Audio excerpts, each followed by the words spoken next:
First of all, hello, everybody. Thank you for coming out. My name is Rabbi Mendel Kessin. And what I decided to do tonight and for next week also is to give you an abbreviated version of a much longer version. Really, I have a website called TorahThinking.com. Also, it's viewed on YouTube. But the main idea is that right now there are 15 videos of this particular lecture, and this week and next week, 15 videos. That's approximately 25 hours. It's a lot of stuff. And what I did is that I decided to once and for all say what I felt. I've been learning Rabbi Moshe Chaim Luzzatto, Ramchal, the great Ramchal, for over 50 years. And he obviously is an incredible approach to what hashkafa and so on, Jewish thinking and so on and so forth. So I decided, actually it's really very interesting how this whole thing came about. Long ago, a year and a half ago, I knew that Trump would win, whatever. So I would just give drips and drabs about, as time went on, I would just speak drips and drabs. And finally, my son made a bar mitzvah in the last summer, at the end of August. So usually I'm in Eretz Yisrael for the summer. So I decided to stay. But since I decided to stay, I give a shiur in Lakewood, New Jersey, which is where I live, by the way, when I'm not here. I decided, I give a shiur every Saturday night, Motzei Shabbos. So I decided, I said, wait a minute, I'm going to be here the whole summer anyway. I might as well give a full understanding of what is happening instead of drips and drabs. Let me give it out and finally tell people what I think is going to happen. And this was last summer, in June actually. What is happening, what is going to happen, but most importantly, why. And that's what I did. So far, there's 15 videos, which is 25 hours of this stuff. So this is really a summary of that shiur. And so if you'd like to listen to the original version, which I would encourage everybody to do, if you can steal the 25 hours off your life, because there's an enormous amount of details that I leave out, obviously. But I think it's worth your while. And also I think it's very important. Why? Not because I give the lecture. It's really irrelevant. The real reason for that is because we live in a time in which we have tremendous problems. We don't understand what's going on. There's what's called a chalisha of emunah. There's a tremendous amount of diminishment of belief in God. We believe in God, but it's not the same. We don't have the same passion because we're very confused. We see, a tremendous amount of contradictory ideas going on in the world, especially the last 15 years. It's just incredible. We see evil proliferate, evil succeed. We see good is always suffering at some level and so on. Also, a lot of people have a lot of problems with their lives and so on and so forth. There's something wrong here. It's chaos. And what that does is it affects us. It affects our emunah. It affects our faith in God, our belief in God, and it affects our trust in God. That's not good. One of the greatest ways, which I realized, one of the greatest ways to see the hand of God, that God has not abandoned the Jews at all. It's true, he's hiding what he does. That's true. But if you realize what he's doing, then it'll be a tremendous, what's called chizuk, reinforcement of your belief in God. That's the greatest way to do that. So I felt, therefore, that it's sort of like an obligation, actually, that if I have this kind of information, I should really give it out. And that's really why I did it. And I took the summer. And then what's funny about that is I only thought I would give only a couple of ideas. 1, 2 lectures, and that's it. In fact, after the second lecture in June, I just say, well, next week will be the last lecture. Yeah, sure, right? It wound up to be, another 20 hours of this stuff. In a certain sense, I was driven, I have to say. I was driven really for that concept. The Jews have to understand that God has not abandoned us. There are reasons of why things are happening, and what God has given me a tremendous merit to understand that, for whatever reason. And therefore, I decided to unfold and disclose that type of information for that purpose. I'm not interested in any type of cover or any of that. It's irrelevant, really. Just the machazik emunah. That's really what it's all about, So I hope that this does it. You know what I'm saying? Now, you don't have to agree with me at all. I don't really care if you agree with me or not. It doesn't make a difference. And I think there's a lot of people on the internet that don't agree with me, But who cares, But what I do want to show you that there is an alternative way of thinking. There's a whole different way of understanding of what is going on, you see. And that's important. Whether you agree with me or not doesn't make a difference. But after this lecture, next week's lecture, that there is an entire explanation based on authentic Jewish sources, and that explains what is going on and why. And that's the purpose of this lecture. So we are about to take a journey. Now, the ideas you hear here are some of them going to be really way out, as they say, and so on, what you're going to say, that doesn't make sense. But actually, they all make sense, but, it's just strange. But that's fine, because I find that many Jews, unfortunately, are not familiar with what's called the divine plan. With the divine plan. They're not familiar with this at all, which is unfortunate.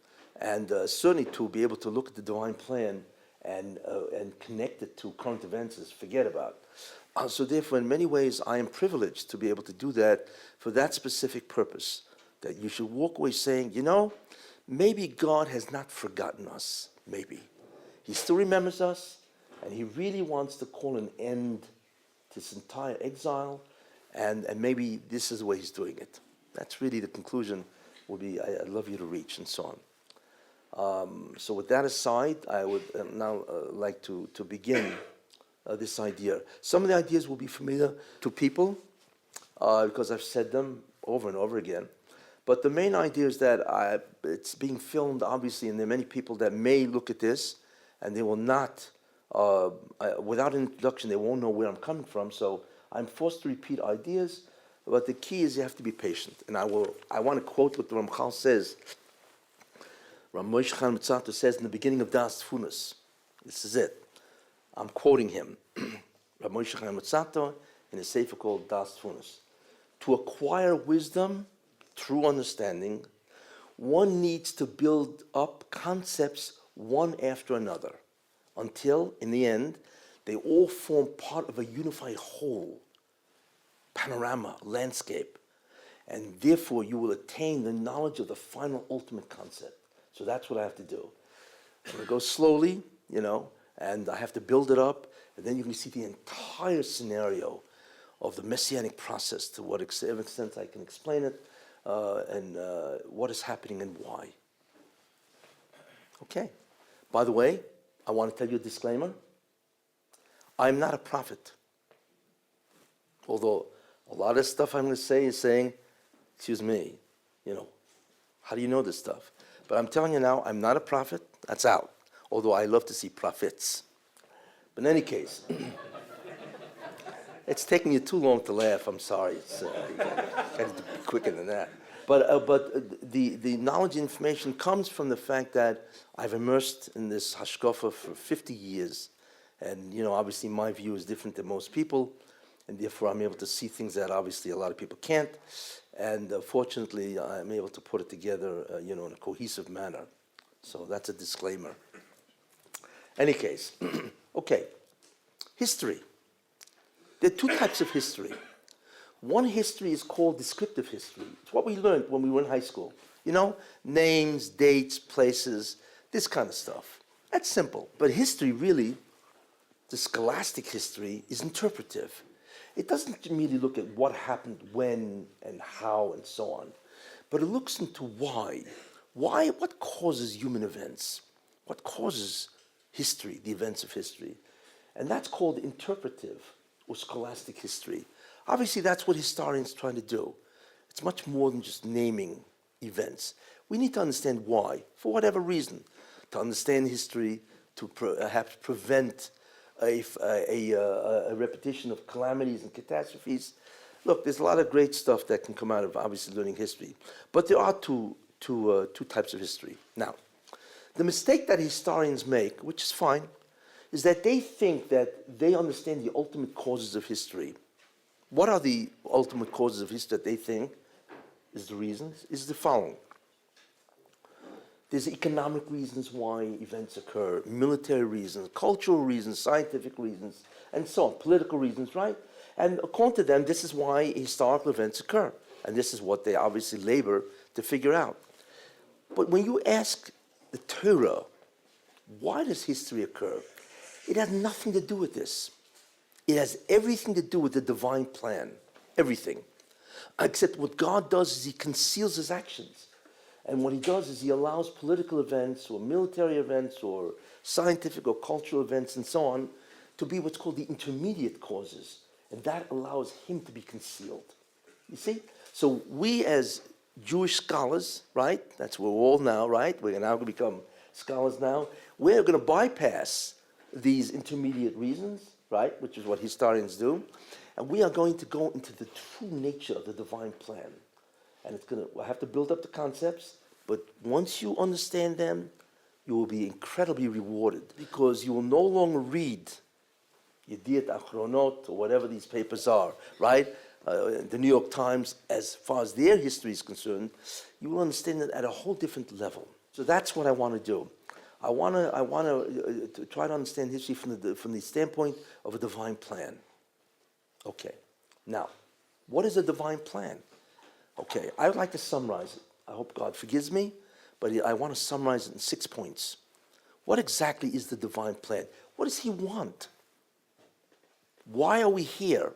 Okay, obviously it's an enormous amount of speaking. Each of these points is easily a whole lecture in itself. But I'm going to, just briefly mention each point, which is very important, and I'll try to briefly describe them. 1, why did God create this universe altogether? He doesn't need us, we know that. He's completely independent of anything outside of him. God has no limit, he's independent, right? And there's nothing that we could do for him, nothing. So now why do it? And the answer that the Chazal give is hatova. God created the universe to bestow an infinite state of goodness on a human being, period. It's a simple answer. Now we can ask ourselves, why would he want to do that? In other words, what's the motive of the motive? And the answer is unknown. We don't know why God does that. We just know the immediate motive, which is called hatova, to bestow a state of incredible well-being or goodness or whatever you want to call it, benefit and so on a human being. But we don't know why. That's fine. Torah doesn't give us a reason why, but it does tell us lehetiv bi'achrisecha, to do good in your end. That we do know. Fine. So if that's the case, the next question is, well, what is hatova? What is the greatest form of goodness? Because we know God doesn't renege if he wants to do something. He's not cheap. If I want to give you guys the best thing you could ever receive, which means that the greatest thing that existence allows, what is that? And the answer is a divine experience. What God wants is that we should be attached to him. It's called a divine hug, if you want to look at it that way. That's it. There is nothing greater than that. It's called vekus, attachment. Now, we have no idea what that is, or we can suspect what it means, but we don't really know what it is. But we do know that the reward, or rather the benefit that he wants to give us ultimately is called hatova shlema, the greatest or perfect good, which is dvekus, to be attached to him totally, in a way which we cannot even comprehend. And I'm talking here about God, which obviously is a being that we have no comprehension about. In any case, that's what he wants. But God has to make an incredible decision. What do I do? Should I give it to them for free, matana, or do they have to work for it? This is a very weighed decision. You can imagine the repercussions of this. So God decides, without going into why, like I said, each one of these ideas is all sheer in itself. God decides that it has to be avodah. You have to work for this. He's not going to give it to you for free. Sounds strange, but that's what the decision.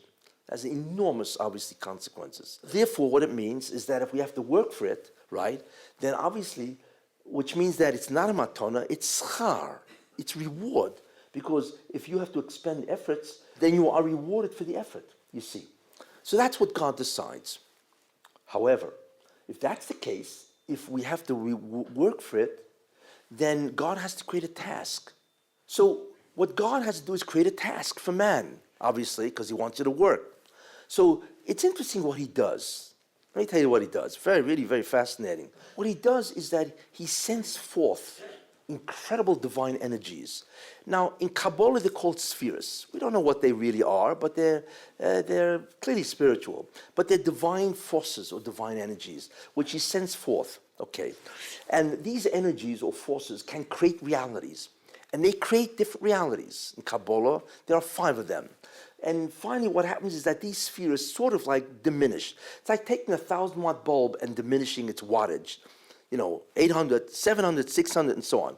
As a result of that, the realities that they create is different. It's diminished or degraded. It's inferior. Finally, they create a physical universe. Same spheres, same divine energies, and they create a physical universe. Okay. Why? Because what God wants is that we, who are really the soul of man, he will insert the neshama into a physical body. That's what he does. And the problem then is automatically that the physical body and the physical world now becomes a barrier to feeling spirituality. That's what he does. So it's interesting. God conceals the spiritual universes and himself through the physical medium called the body and the entire physical universe.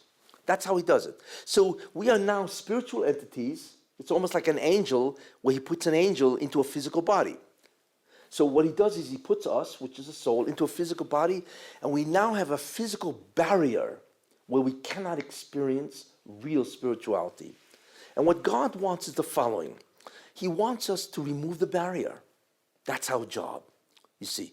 When we remove the barrier, what does that mean, removing a barrier? What it means is the concept called zikuch. Zikuch means to purify, to remove the contaminant from the world that we're in. What is the contaminant? The contaminant is the physical body itself. What we have to do is dematerialize the physical body. That's right. That means if we do that, all of a sudden the physical body becomes transparent, and the neshama, the soul, immediately becomes obvious. You see, so that's called zikuch, very important concept, where we retransform the physical world back into its previous stage, that's called zikuch, into a spiritual universe. That's right. So therefore, if you ask yourself, where is the future world? And the answer is, it's here. I know a lot of people say, excuse me, it's here? You call this world the what? The future world? Of course not. But what we have to do is retransform this world into the future world, through a series of steps, which is very interesting. And therefore, that is ultimately up to us. We need to create or retransform a physical universe into a spiritual universe, and ultimately becomes Olam Haba, which is the future world, and that's the world we will exist in for eternity. Yes, that's what it is. It's interesting. So that's the task of man. Okay, it's a concept called tikun, which means to rectify, but to rectify means to do what? To restore the way it used to be, the neshama that used to be in the world of spirit. We need to restore that. So it's literally like removing a barrier, except the barrier is physical substance, and we got to remove that. And that's the concept called zikuch. Got that? So that's the purpose of man, to remove the physical barrier in order to make this universe spiritual. Okay. Now, how do we do it? Wait a minute. I have to have an instrument to do this. How do I begin to do this? And the answer is the following, and I have to be very brief about this. One, the first way to do this, and this is a secret without going into why, is mitzvahs. God decided that he's going to give us a commandment, and when you observe that commandment, you will therefore dematerialize the universe. It doesn't happen right away. Forget about why, but it's like a bank account where you store up a certain amount of cash that you can spend later on. What happens when you do a mitzvah, you store up a credit. Many mitzvahs, many credits, and eventually those credits will be ascribed to you, and you could dematerialize the universe when the appropriate time arrives, which we'll talk about later. Okay? Therefore, mitzvahs is the first way to do it. But God knew that many Jews are not going to do mitzvahs. Big problem here, you see. They're not going to do mitzvahs. So if that's the only tikun device, it's not going to work. So what God did is he initiated a second tikun device. You see, And I call them the tikun device because they ultimately dematerialize the universe. The second device is called tshuva, repentance. That if you sin, right, and sinning actually increases physicality, and so on, without getting into that, you can actually undo the sin by doing tshuva, repentance. So tshuva, which is a mitzvah, but it's different than all mitzvahs because it can actually undo any sin that you did. That's what tshuva does, repentance does. So therefore, the second tikun device is called tshuva, or repentance. But God knew that people are not going to do tshuva, right? We daven in Yom Kippur, right? And Ma'ariv, it takes less than, Ma'ariv after Yom Kippur qualifies to the Guinness World Record of the fastest Ma'ariv you ever davened. So the question then is, wait a minute, whatever happened to the tshuva, right? Okay, and so obviously we don't do tshuva, we do half tshuva or whatever. So God said, I need to give a third tikun device, okay, to make sure that if they don't do mitzvahs, they don't do tshuva, they can do the third tikun device. What is that? That device is called yisurin, or suffering. That's right. Suffering isn't so much a retribution for some sin you did. No. What suffering really is a third tikun device, without getting into how it works. It actually enables you, when you have suffering, it enables you again to do zikuch. Now, there are many forms of suffering, right? Parnasa, bankruptcy, divorce, sickness, all kinds of, medical problems and so on. Not only that, that's on an individual level. On a national level, what do you have? You have golus, exile, you have persecutions, you have all kinds of difficulties, anti-Semitism. All of that is taken into account as the concept called Yisurin, and the Jews, which I will talk about, because obviously they're the main actors. What happens is that a person who does mitzvahs, tshuva, and Yisurin, ultimately he will do the tikun. That's it. Those are the three tikun devices. And there's obviously a great deal I'm missing out, but that's fine. Okay, we have now an understanding of the basic elements of the divine plan. Purpose, the reward, that has to be work. We know the task is a physical barrier. We know it's zikuch, that you have to undo the physical barrier, and it's done through the instrumentation or instrumentality called mitzvahs, tshuva, and yisurin. Mosai. That's what it spells out. Okay? There you are. That, in a nutshell, is the divine plan. Now, how does it apply to us? God creates a man, Adam Rishon, the first man. Is this man Jewish? The answer, of course not. Adam is not Jewish. Adam is simply a human being. Could Adam do tikun? And the answer is yes. But wait a minute. I thought the Jews do the tikun, right? No. This is a tremendous mistake people make. In the original plan of creation, the one to do the tikun, which means to rectify creation, which means to dematerialize the universe, originally God wanted mankind to do the job, not Jews, mankind. Think about that. It's only fair.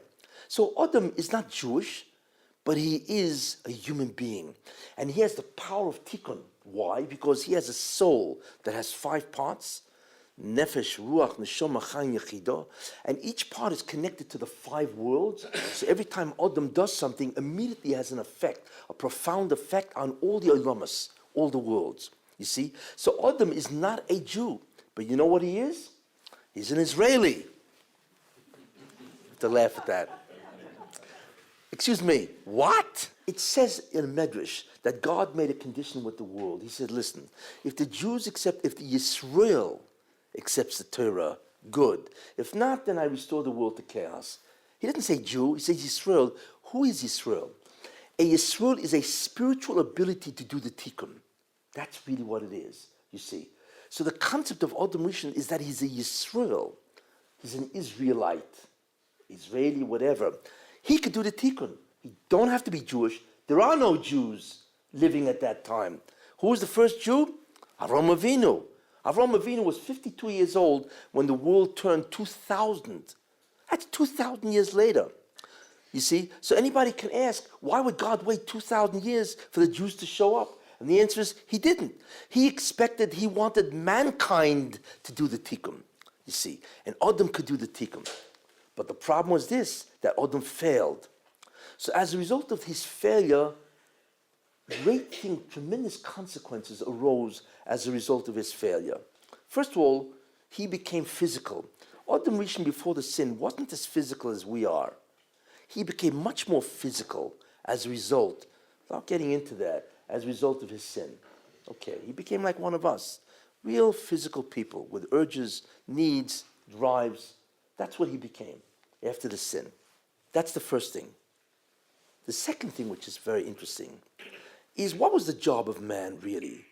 Now, God created a snake, a nachash, that would tempt Adam to sin. We know that, the primordial snake. And obviously, the snake was a very bright creature. It could talk and so on. And that snake represented the Satan. It was the mouthpiece of the Satan. And the Satan is an angel that really is assigned the task to do what? To tempt us to sin. And if we sin, he also prosecutes us. And if his prosecution is valid, then he also is the executioner. He has 3 jobs, by the way, the Satan. Okay. But in those days, the Satan's job was to tempt man to sin. The problem was that man bought into that temptation. The Satan, without going through the whole thing, ultimately, eat from the tree of good and evil. Anyway, Adam did that. He bought into the thought, the idea of the Satan. He and his wife Chava, and therefore they created a terrible catastrophe among the world. First of all, Adam became much more physical. But anyway, here's the real problem that happened. And you need to know this, because part of what's happening today is what happened in the 5,777 years ago. You'll see what I mean. What happened? God came over to Adam, so to speak, and he said, bad news. You violated my command. Therefore, until now, your job was to ignore the advice of the Satan, you see, because evil, in many ways, was external to the body of man. It was not internal. So God said, until now, your job was to avoid or ignore the advice of the Satan. Now your job is to kill him. You must destroy evil. Because you bought into it, you believed it, you gave it credibility, it now dominates you. You need to kill it. That's the tikun, the satanic idea itself. Okay. What do you mean kill it? Yeah, kill it. Eradicate it. Obliterate it. Annihilate it. Right? Demolish it. Whatever synonym you want to use. You need to kill the malach. And that will be the tikun. You see. But how do you do that? I can't kill a Satan. And the answer is an incredible thing that what God did. And this is very important to understand human history. It's a fundamental principle. What God did is the following. Everything that exists is connected to God. What God does, he sends forth a divine force, which I mentioned, and that creates, and that also maintains the existence. Everybody has that connection, like a cable. You see, if somebody were to walk over, it's invisible, by the way. If somebody, thank God for that. A lot of cables will be cut. But so the divine flow goes through that cable. If somebody to walk over to somebody and cut the cable, if you could do that, that individual or anything, this stender, anything, will instantly cease to exist. Instantly. Because it has no divine flow of holiness or shef or hashpah or whatever you want to call it. Okay. Now everybody's connected. Adam was connected to God. The snake was connected to God. Right? Chava, everybody, including the Satan, a malach. So what God did is astounding. He goes over to the malach called the Satan. He takes the cable of the Satan, because the Satan, the malach, has that cable. He cuts it. Right? That means the flow is about to stop. So before the Satan expires, he connects it to the cable of man, Adam. Wow. So here's what happened. It's like a Y. There's a cable that comes down from heaven. However, it's invisible. And it splits. One side goes into Adam Harishon, and the other side goes into the Satan. Now, okay, so we share the divine force. But here's the problem. There's basically only enough force to come down for either side, for one side to exist. There's not enough for two. This is bad news, you see. So what happens now is a contest. It's combat. Who's going to get the force? You see, what determines the flow? It's up to Adam Harishon. If Adam does the will of God, then the force, this flow of incredible divine energy, kedusha, holiness, or whatever you want to call it, comes to Adam Rishon, and he becomes enormously energized. He becomes more spiritual. He has incredible mazel, you see. Now, since the force is coming to him, it's not going to the Satan, and the Satan grows weak. He gets sick, and he has to go into what's called the angelic ICU, because he's dying. You see, if Adam takes all the force away from the Satan dies. There you are. In that kind of arrangement, we, or Adam Harishon, could kill the Satan. Okay? It's a very important formula. In fact, now, what happens if Adam doesn't do the will of God? He sins. Then the force goes to the Satan, and he becomes stronger. Erev Rav. He becomes enormously energized. Yes, very powerful. And man grows weaker. He becomes much more physical, much more interested in physicality, no spirituality. But the Satan grows stronger. Now, obviously, if man sins enough, then the Satan takes all of the power, all the force, and then man dies. That's the deal. So therefore, it is up to Adam Rishon to kill this Satan. And now we can do it. All you have to do is listen to the will of God. You see? This is the setup, what God does, which is in many ways fascinating. So, what happens now, however, is that God waits for 2,000 years, because all mankind can now do the job of tikun. There are no Jews, because Avraham Avinu was 2,000, when the world was 2,000, and he was 52 years old. So there are no Jews around, and he clearly was the first Hebrew. That's really what he was. So the truth is, everyone who lived for 2,000 years, the Ramchal says, could do the tikun. It's incredible, because the job of tikun, which we know as zikuch, was given over toward mankind, which makes sense. Now, however, after 2,000 years, basically, you see, God said, enough is enough. These guys are sinning.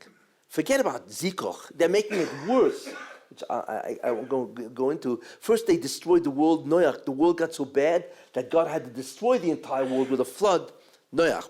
And now, after another, 1,000 years, it's the same thing. And not only that, these guys are crazy. They're building a Tower of Babel to war against me and to bring me down. So God said, enough is enough. So God looked around the creation, and he saw, hey, there's a man that does my will. Who's this guy? Avraham Avinu.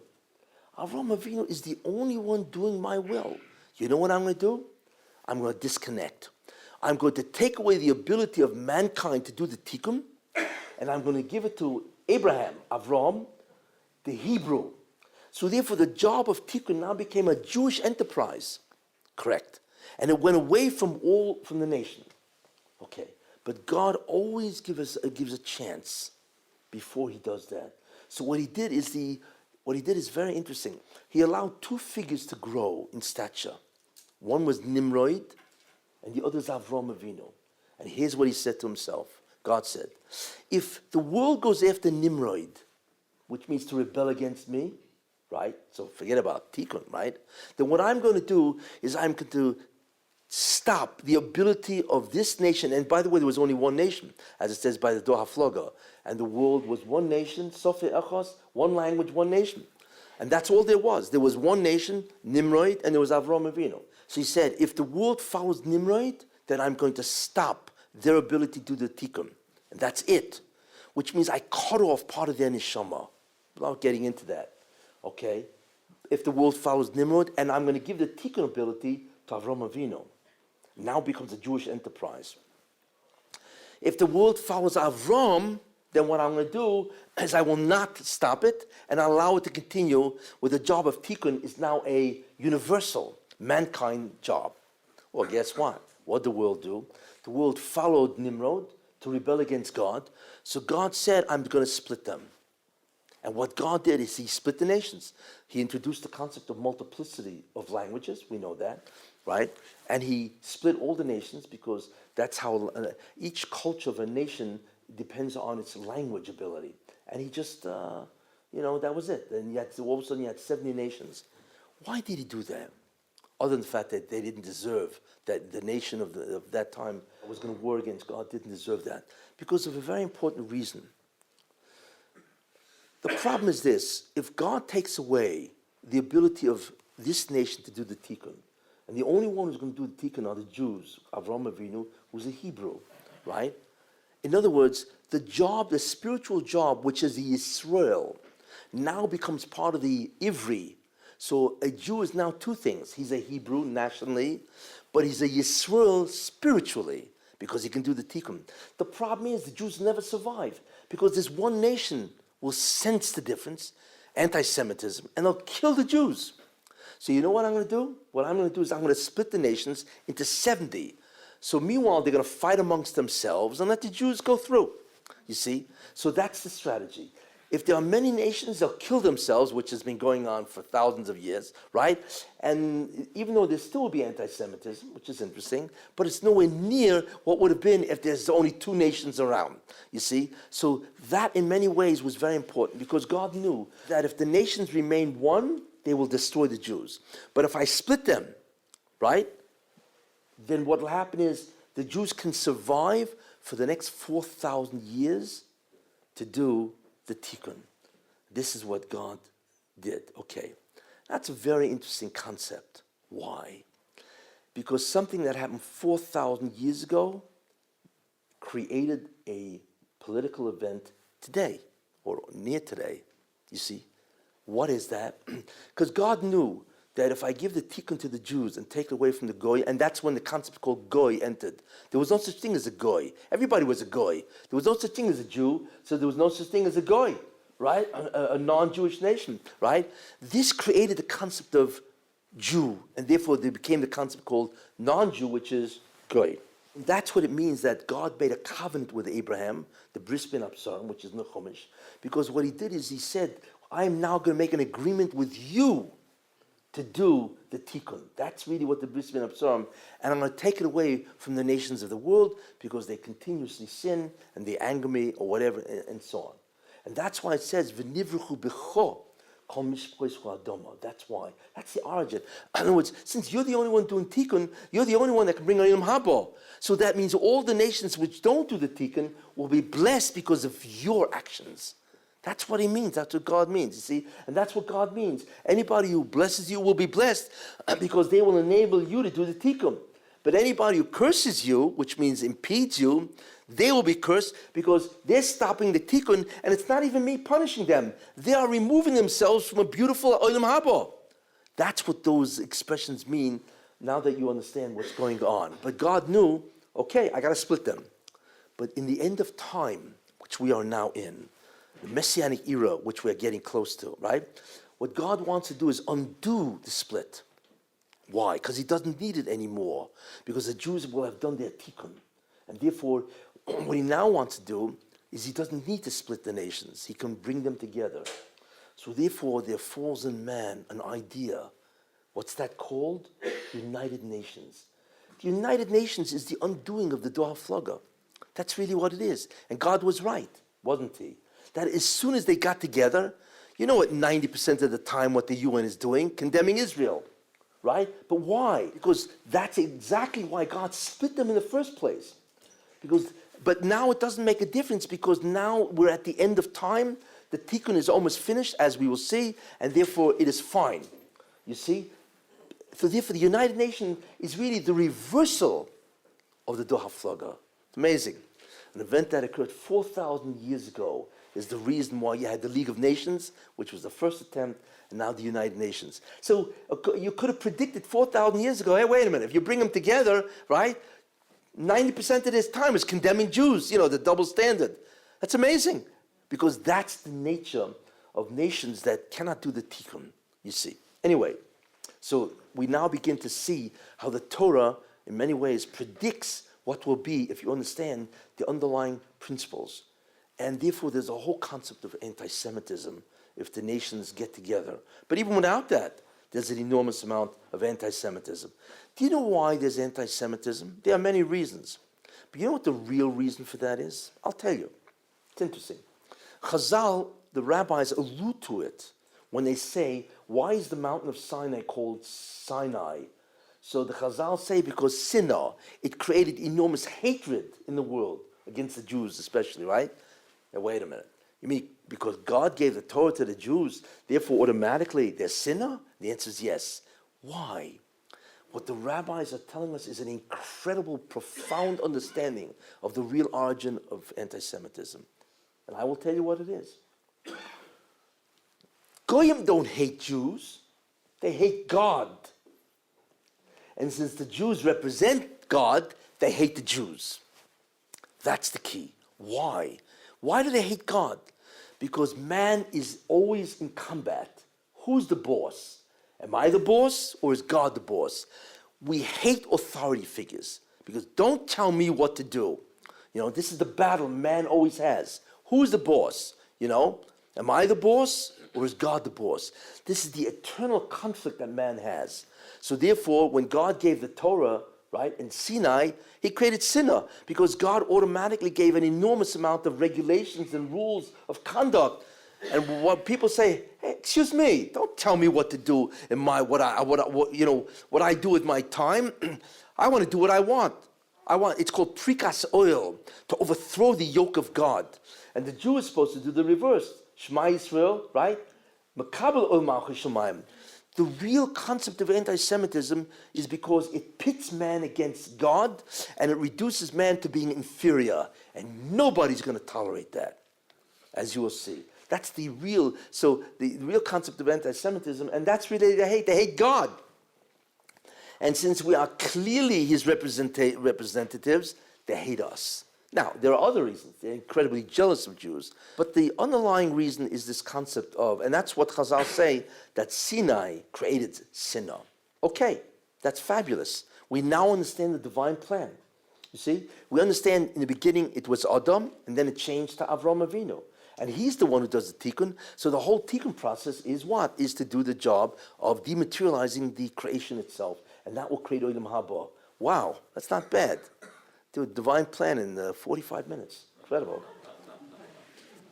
Okay, I hope God forgives me. Anyway, okay. But I want to tell you something very important now.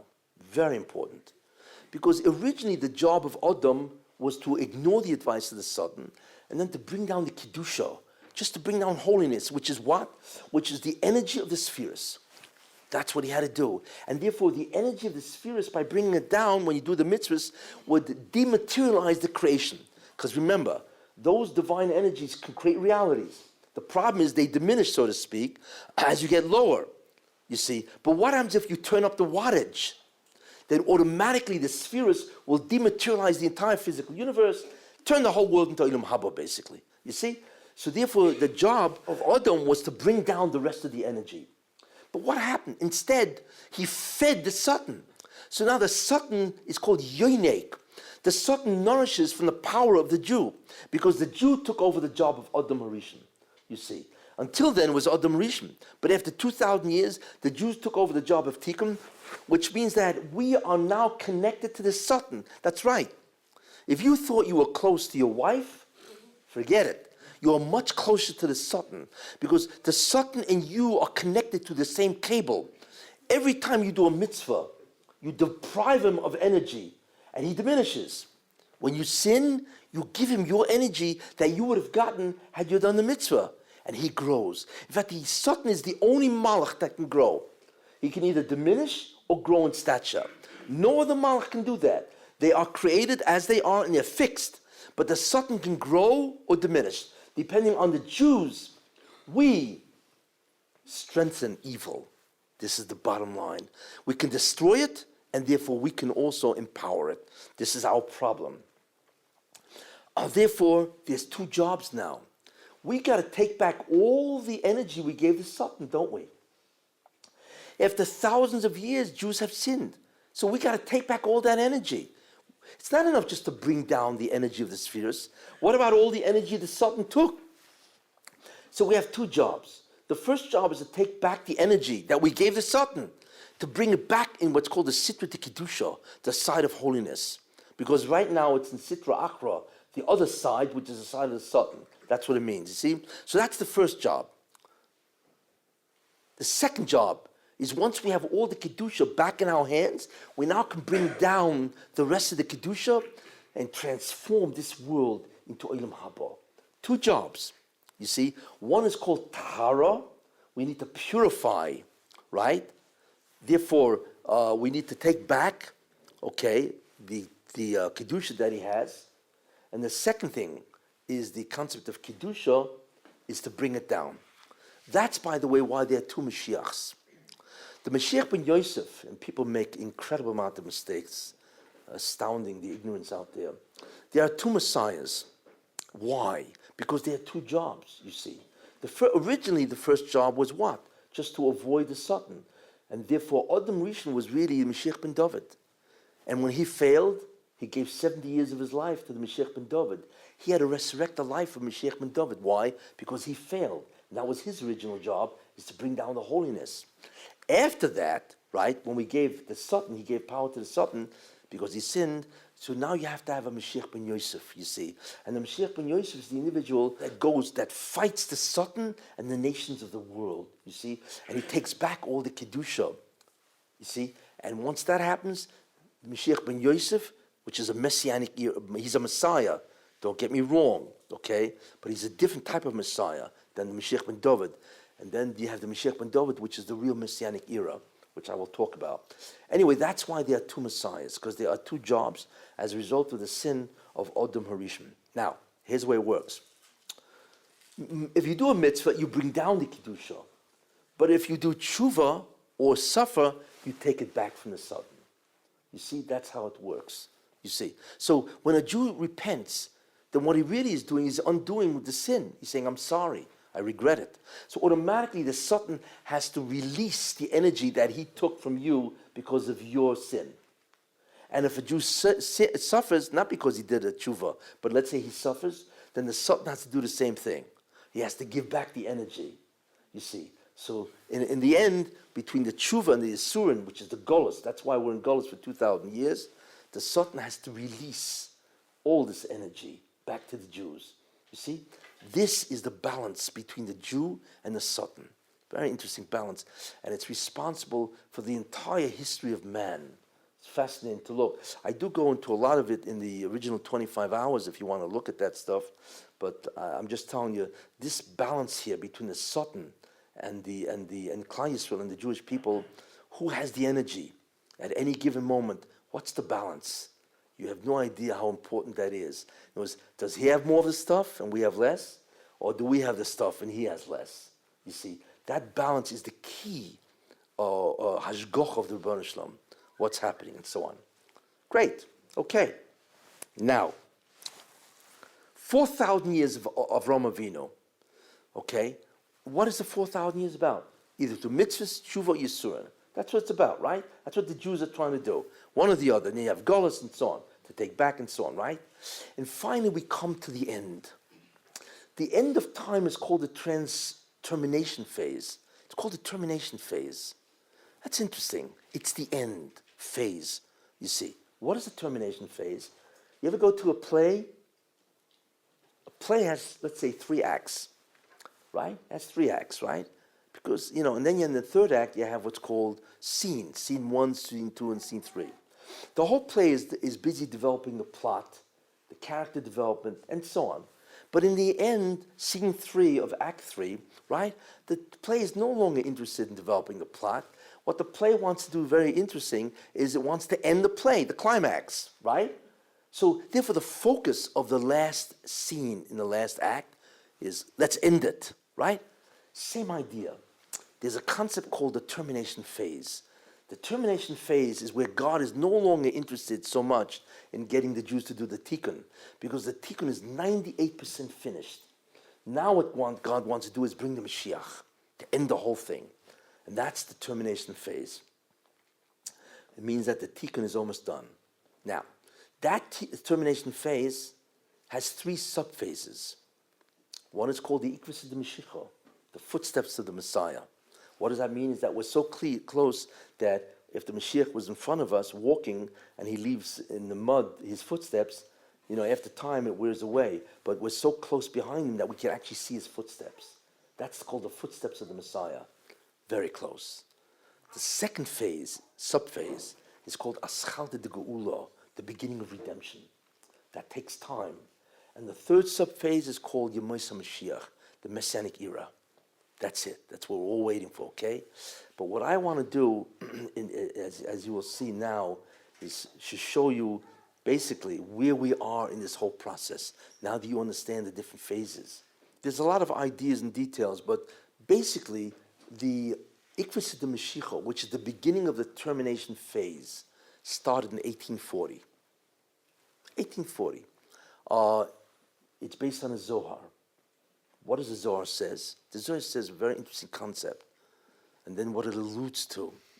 The Zohar, which of course I'm sure you ever heard, it's the textbook of Kabbalah, of the mystical aspect of Judaism. The Zohar says that, it says by Noach, by the flood, in the 600th year of the life of Noach, okay, then the flood happened, right? The waters of heaven, the waters of the earth poured forth, and the windows of heaven opened up and outpoured the water. Fine. So the Zohar says that from here we learn that in the 600th year, just like by Noach, in the 600th year of the last tekufa, of the end of time, which is 5,600, the waters will pour forth, which means that there will be an incredible hispashtus chokhmah, incredible pouring forth of wisdom, without going into why, okay? And that, obviously, 1840 is 5,600. It is the 600th year of the 5,000th year, okay, which I will explain shortly. So that means in 5,600, which is 1840, there will come down an incredible amount of wisdom on the earth. What happened in 1840? Just think about it. The Industrial Revolution, science, Michael Faraday, then you had all the, physics and chemistry. The amount of discoveries that started from about 1840, it all started then. It's incredible what happened. And that's exactly what happened. Tremendous hispashtus chokhmah, a revelation of an enormous amount of wisdom came back. In fact, mankind changed radically from 1840, if you really begin to think about it and so on, So that's basically when it started, the concept of 1840, and we learned that from the Zohar of Noach. What does that mean? It means that we're near the end. Once that starts, if this type of wisdom comes down, next week actually I'm going to talk about that. But what it means is that there's an incredible amount of divine wisdom that comes down, which is really the beginning of the Messianic light, which I will explain next week, what that really means. In fact, I'll explain what science is really all about. What does it have to do with the Messiah, the Mashiach himself? But anyway, the main idea is that we're near the end, which means that the Satan has to give up most of his energy, and he's dying, because that's what it means. And therefore, we are very close to the end. Now, let me tell you this, which is very important. If Jews have to suffer in order to do the third tikun device, there are only 8 nations that can make them suffer. That's it. And for them, it's great. Not because they want to make Jews suffer, which also happens to be true, but the idea is because God said that these 8 nations that I'm going to appoint to make the Jews suffer, I'm not just going to give my Jews, my people, my children to some lowly nation. I'm not going to have them go to Zimbabwe, right, and suffer from the Zimbabweans, right? No, because the indignity is too great. The nations that I'm going to give that will allow, I hope I don't insult the Zimbabweans, but anyway, I take it back. Anyway, you know what I'm going to do? Every nation that I give, that will be my agents to bring suffering on the Jews, because that's the third tikun device, I'm going to make them to a world power. Okay, still suffering in different ways. There's persecutions, there's also assimilation, whatever, and so on. But at least it's a world power, so you can walk around with your head a little high. In any case, who are these 8 nations? Who are they? And they are the following. 1, Egypt was the first. Mitzrayim, that was the first, number 1. Second, and each one is different, and so on. The second one is Babylon, Bavel. They destroyed the Beis HaMikdash. I mean, Mitzrayim was the Shibud Mitzrayim, right? There was slaves in Egypt, right? Bavel destroyed the Beis HaMikdash, and Jews moved to Bavel with Daniel and so on, Nebuchadnezzar. That's the second. The third nation is Porras, Persia. Persia, of course, you had Haman, Achashverosh, and so on, right? The fourth nation is Yavan, Greece. And Greece, of course, is Hanukkah, what the Greeks did and so on. The fifth nation is Rome. Rome. Beis Hamikdash, Second Temple, and so on. So there are 5 nations. I will mention the other 3 because they really come at the end of time. And I'm going to go much more heavy into 2 of them. Okay. The other 3 nations are Yishmael, the Arabs, or the Muslims. The 7th nation is Amalek, the Amalekites, whoever they are today, which is very interesting, because Amalek isn't a nation, they are long ago assimilated. But Amalek, whoever has the characteristics of Amalek, which is unmitigated arrogance, and I'll talk about a little about that, who that is. But and then the last nation, the 8th nation, isn't really a nation, it's the Jews. Like it says in the prophet, from within you will come your destroyers. It's a famous Navi and so on, you know. That's called the Erev Rav, okay? The Erev Rav are Jews that want to destroy, not Jews, Judaism, which I will talk about, okay? And that's a Navi. From within you will come your destroyers, which means that the Jews themselves, although not a real nation, but they are a segment of Jews, of course, that are really very bad, especially in the end of time. Now, I want to go into, each one of these have distinct characteristics which the world, which the Jews has to go through, and whatever, be under their jurisdiction and dominion and so on, and suffer and so on. I'm going to go into Esav and the Erev Rav, a little more, and Yishmael. Actually, those are the 3. Okay. Who is Esav? Who is Rome? Rome? There's no Rome anymore. Rome disappeared either the original 2,000 years ago, or rather 1,500 years ago, or the Byzantines, also a long time ago, and so on. The Torah says there's Esav. Who is Esav? The Torah says Esav zu Edom. Esav is Edomites. The Edomites were a kingdom, whatever, and they are the nation that arose from Esav. Esav, we know, is the brother of Yaakov, right? Yaakov and Esav. And then the Edomites were the nation that came out of Esav. So that is Edom. Who is Edom? So the Gemara says that Edom is Roimi. Edom is Rome. Without going into how is that possible, I'm not getting into that. But Rome is Edom, which means that Rome is Esav. You see. Now, what was interesting is that since Esav, Edom, Rome, is the 5th nation that will persecute the Jews or make them suffer. So the question is, wait a minute. If the Jews are going to be involved in the tikun until the end of time, that means Rome will dominate as an empire until now. That means we still will have Rome, right? Because they're the 5th and they dominate us, correct? So therefore, as long as we need, Golus by Rome, right? Then Rome is going to be around today because they have to dominate us. So what God did is very interesting. He took Rome and he changed it into a religion. So therefore, the religion follows us, but not Rome. So he took away the concept of Esav, that it's no longer a political entity, it is rather a religion. And that religion will dominate us and persecute us. Who did Rome become? Christianity, obviously. If you've ever been in the Vatican is filled with Roman statues. Why? Because the Vatican is Christian, right? And it's religious and so on and so forth.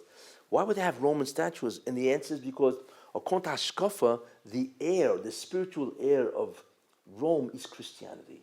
So therefore, Christianity, which is the Vatican, has all those Roman statues in it because they took it over. They took over the job of Esav, Edom, to persecute the Jews and so on. Which is also, there's another very interesting idea, 2 ideas. One is that Rome, Christianity, became Western civilization. So Western civilization is the last great exile of the Jews. That's really what so far what's happening and so on. Now, Western civilization, of course, has dominated the Jews for an enormous amount of time. And if you look at this, where is the seat of Christianity? And the answer is the Vatican, right? In Italy, which of course is Rome. You take the word Vatican and write it in Hebrew, Vatikan, and you jumble the letters, it will spell tikun. Yes, the word Vatican jumbled in Hebrew spells tikun. Because the essential of tikun of Klal Yisrael for the last 2,000 years has been Christianity. And Jews have suffered terribly under Christianity. There are ways of seeing this, but the amount of slaughter that the Jews have experienced at the hands of the Christians is beyond belief. Historians estimate that 2,000 years ago, there were 10 million Jews, approximately from 8 to 10 million Jews. 2,000 years ago, in time of Rome. Historians also estimate that 2,000 years ago, there were 25 million Chinese. Interesting.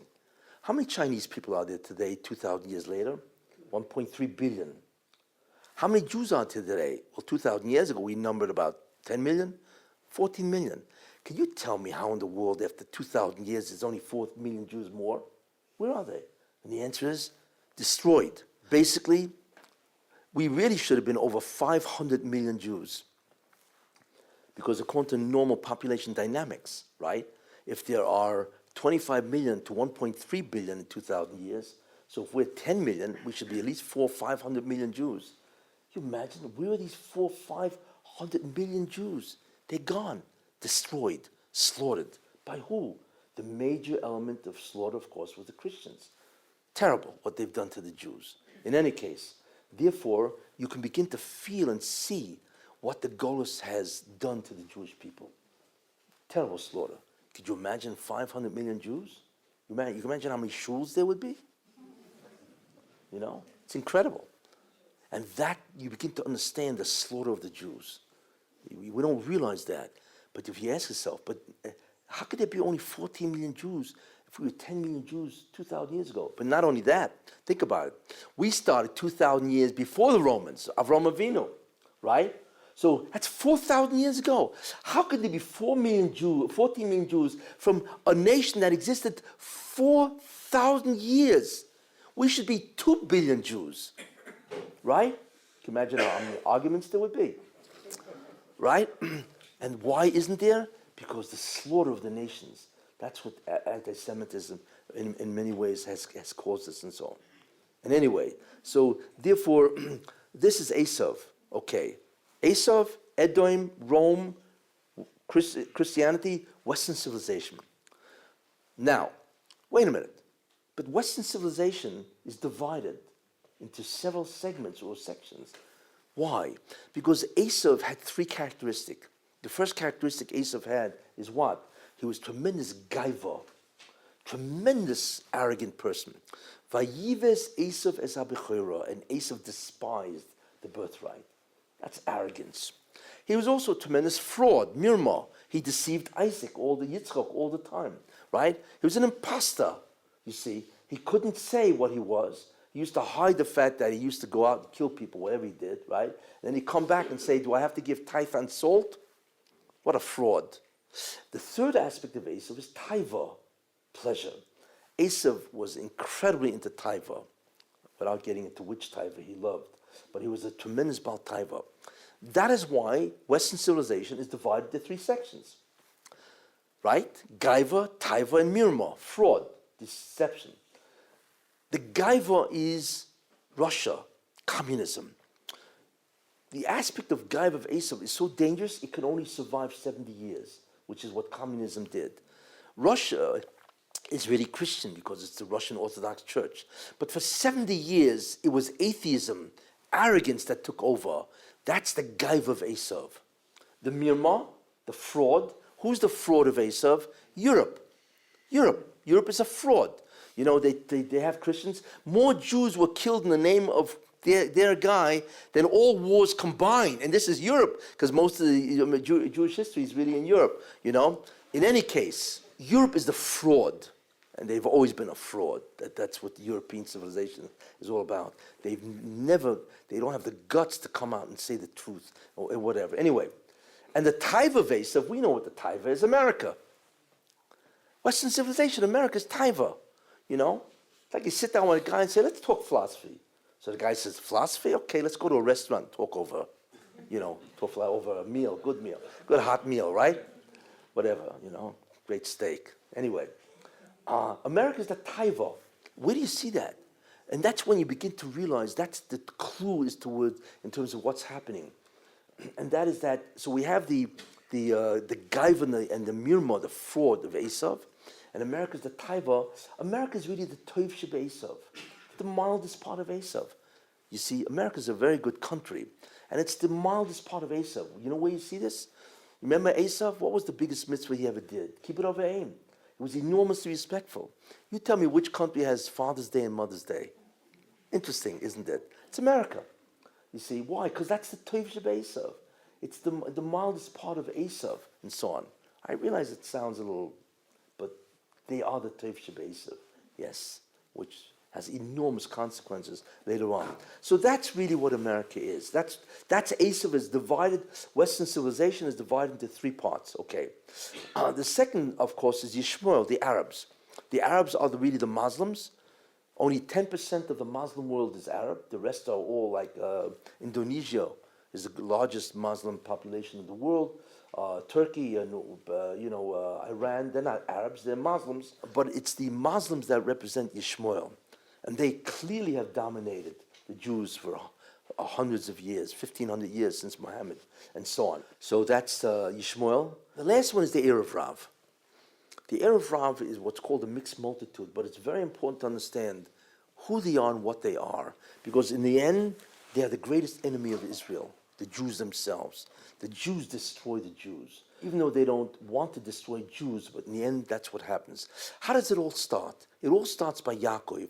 When Yaakov was going to meet Esav, he was very much afraid. So he prays to God in Vayishlach. He prays to God, and he says, "Hatzileni no miad ochi miad Esav." Save me from my brother Esav. Now we know Esav is his brother, so why should it say, "Save me from my brother Esav"? And the idea to that is Yaakov was saying, look, save me from this guy, whether he comes to me as my brother, which means, hey, brotherhood, right? Or when he comes to me as an enemy called Esav. You see, why? Because the problem is, when you have a brother, you see, you don't recognize him as an enemy.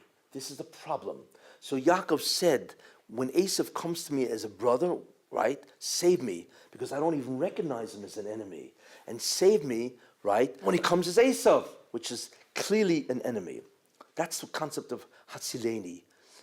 And it was the Erev Rav that did the Chet Egel, basically, right? The Erev Rav has been terrible. It's Jews trying to destroy, in many ways, the Judaism of other Jews. Why are they so powerful, the Erev Rav? I'll tell you why. Because the Erev Rav is a tumor. Why is cancer so powerful? Because cancer is self. The body does not recognize self. Because a cancer cell is really self. It's you.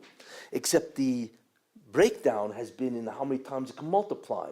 So the body doesn't attack a cancer cell because it says, hey, the cancer cell is really self, right? It's because the body doesn't recognize it as an enemy. That's why cancer is really a brother. It's an och. The body does not recognize it as what? As an enemy. That's why cancer is so powerful. Same thing with the Erev Rav. It's Jewish. Hey, he loves me. He's a Jew. Even though he's trying to destroy my religion, we don't recognize that as an incredible enemy of what he wants to do.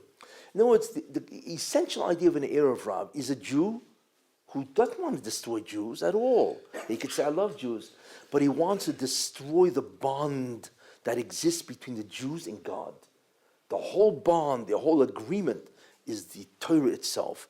And he wants to replace the Torah with something else.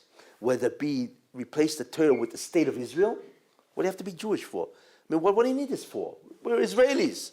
That's one way of doing it. It's always trying to replace the uniqueness of a Jew with something else, you see, or culture. Hey, of course the Bible is great. It's great literature. But then so is Shakespeare, you see. Or, look, we have gefilte fish, right? That's what makes us Jewish, right? Or matzah brei, knedlach, whatever you're into, right? And so, in other words, what he tries to do is destroy the unique bond that the Jew has with God. And that's really everything. There is nothing but that bond. That's an Erev Rav, you see. Very dangerous because they profess love of Jews. That's not the problem. But they destroy the ruchnius, the whole olam haba, future world of a Jew. And as far as God is concerned, that is the greatest destruction you could do to his people. There is nothing greater. Because if you kill a Jew physically, he's dead here, but at least he gets olam haba. You destroy his religion, He doesn't get Olam Haba, so you have destroyed him for eternity. What a difference, you see. Now I want to say something, that the Jewish people are not Erev Rav. They're just Amaratzim. Jewish people are assimilated, they're intermarried and so on. A Jewish person is not an Erev Rav.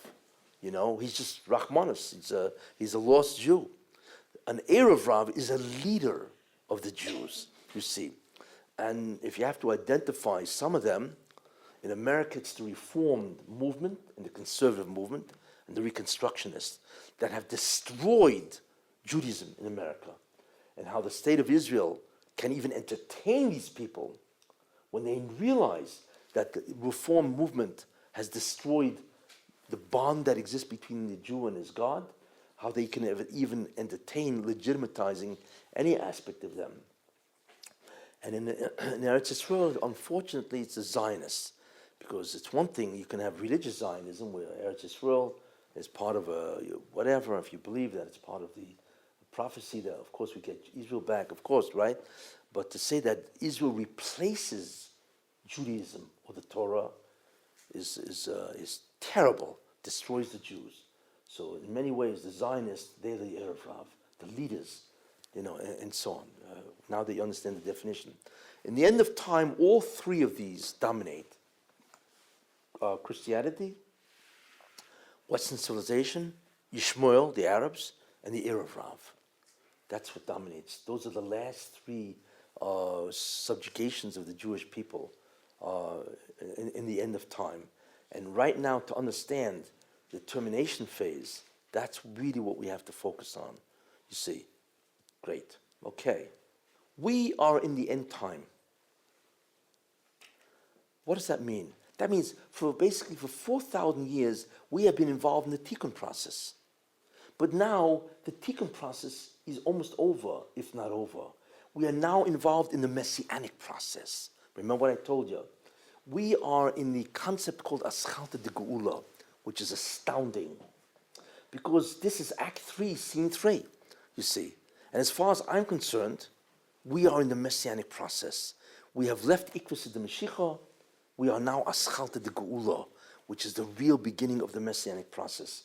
And we have to understand, and that's, what does that really mean? So I need to tell you the concept of a creation calendar, which is very valuable to understand. We know that the world was created in 6 days. And we know also that the Gemara says that the world will exist 6,000 years. Shisa alfei shnin hevu alma. The Gemara says, in several places, that the world will exist for 6,000 years. And that's it. After 6,000 years, it's over. Okay? And by the way, the Mashiach has to come before the end of the 6,000 years. He comes before, and his reign ends in the 6,000th year. And the 6,000th years is the English year 2240. It's very close, 2240. It's maybe 223 years to go, whatever, and so on. Okay.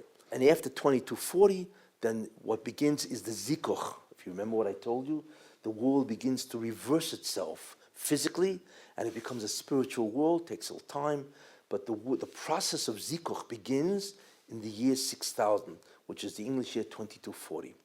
Great. So 6,000 years. Why? Because there's 6 days of creation. Each day of creation is equivalent to 1,000 years. Like David HaMelech says, 1 day in your eyes is like 1,000 days in us.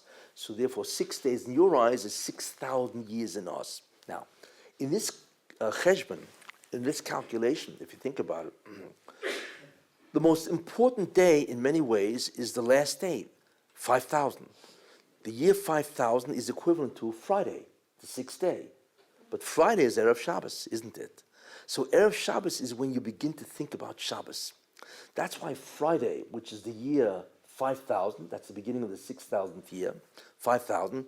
The English year 5,000 was 1240, and there are many things that happened, which I'm not going to go into. So therefore, that's Erev Shabbos. And on Erev Shabbos, you begin to think of putting up, getting ready for Shabbos. Therefore, there are many messianic phenomena that occurred in the year 1240 without getting into it, and that begins the process of the end. Therefore, we are really in the last day. We're Friday, right, which is 5,000, Friday, and that's Erev Shabbos.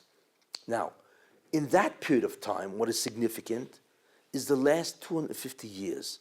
The year 5750, okay, which was 1990, or 19, more accurately, September of 1989, was the Hebrew year 5750. If you look at that on the creation calendar, that is 12 o'clock Friday. Because remember, 1,000 years is one day. You see, actually, when you think about it, every hour is 42 years and 8 months. Calculate. Therefore, 12 o'clock noon on the creation calendar is the year 5750, which is the English year 1989 September, because that's when Rosh Hashanah started. If you think about that, what does that mean? That means 12 o'clock noon, what happens? It becomes afternoon. The sun begins to set, never to rise again, because it's the last day. And when do you begin thinking about Shalom? I mean, this is, the women know this, right? Right? You don't think about it for, an hour before Shabbos. You think about it by Chatzos, 12 o'clock. Am I right, women? Yeah, you know, right?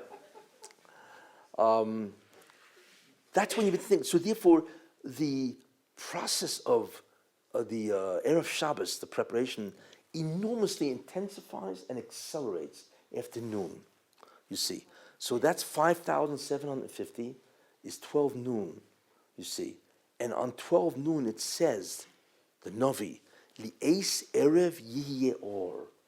At the time of afternoon, Erev, evening, will begin the light. And when does that start? It's called Beinu Arbayim. After 12 o'clock, that's when it starts. Therefore, we can expect, just on this creation calendar, that incredible events will occur from September 1989, which is 5750, which is 12 o'clock noon. Is that what happened? In October, November 9th, 1989, the Berlin Wall collapsed. One, let me tell you what's been happening since then. An incredible acceleration of events, each one having profound meaning in the Messianic process. One, okay, the Berlin Wall collapses. A year later, communism collapses. Remember they kidnapped Gorbachev, right? And they held him for 3 days, and then everybody went wild, so they brought him back, and then Yeltsin took over. You remember Yeltsin? Should I say of blessed memory? Anyway, he took over, but what we do realize is that that's the fall of communism. 1990, 91, right? Astounding. Not only that, the World Trade Center in 1993 was bombed once by the Arabs, and then, of course, 9/11, twice. Not only that, we see the rise of Islam, right? You never saw Arabs before.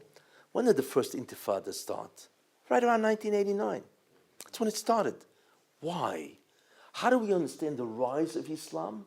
You never saw people walking around with bed sheets on their head, right? But now you saw guys walking around with bed sheets on their head, right? You saw Arabs, and they were all over the place.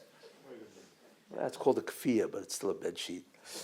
You saw Arabs walking around. It was incredible what was happening. You see, why now? Why all of a sudden are the Arabs coming out and dominating, especially in Israel? But more than that, all over the world. They're all over the place. Why? And not only that, we are witnessing the fall of the Arabs. Every Arab state is basically a failed state. It's incredible. They rise and fall. Take a look at this, right? What do we have? We have Libya, Egypt, Lebanon, Iraq, Afghanistan, Syria, right? Yemen. It's incredible. And the Jews have not fired a bullet. Think about that. That's why the whole tactic of the Israeli army is different, because there are no enemies really. Yeah, they're terrorists, but they're the enemies are no longer the nations called Arabs. I mean, Syria can't make war. It's being destroyed in front of us. All of them are being destroyed. Jordan is going to totter, right? It's already tottering, and Abdullah is very anxious, obviously. And Egypt is tottering because of ISIS and so on, It's astounding where God says, and this is the beauty of the Messianic era, there are 3 verses that you need to know, and they always characterize a Messianic process. 1, Even moasu haboinim hoisaru l'rosh pino. The corner, the stone that the builders hated, despised, that became the cornerstone of the entire building. See?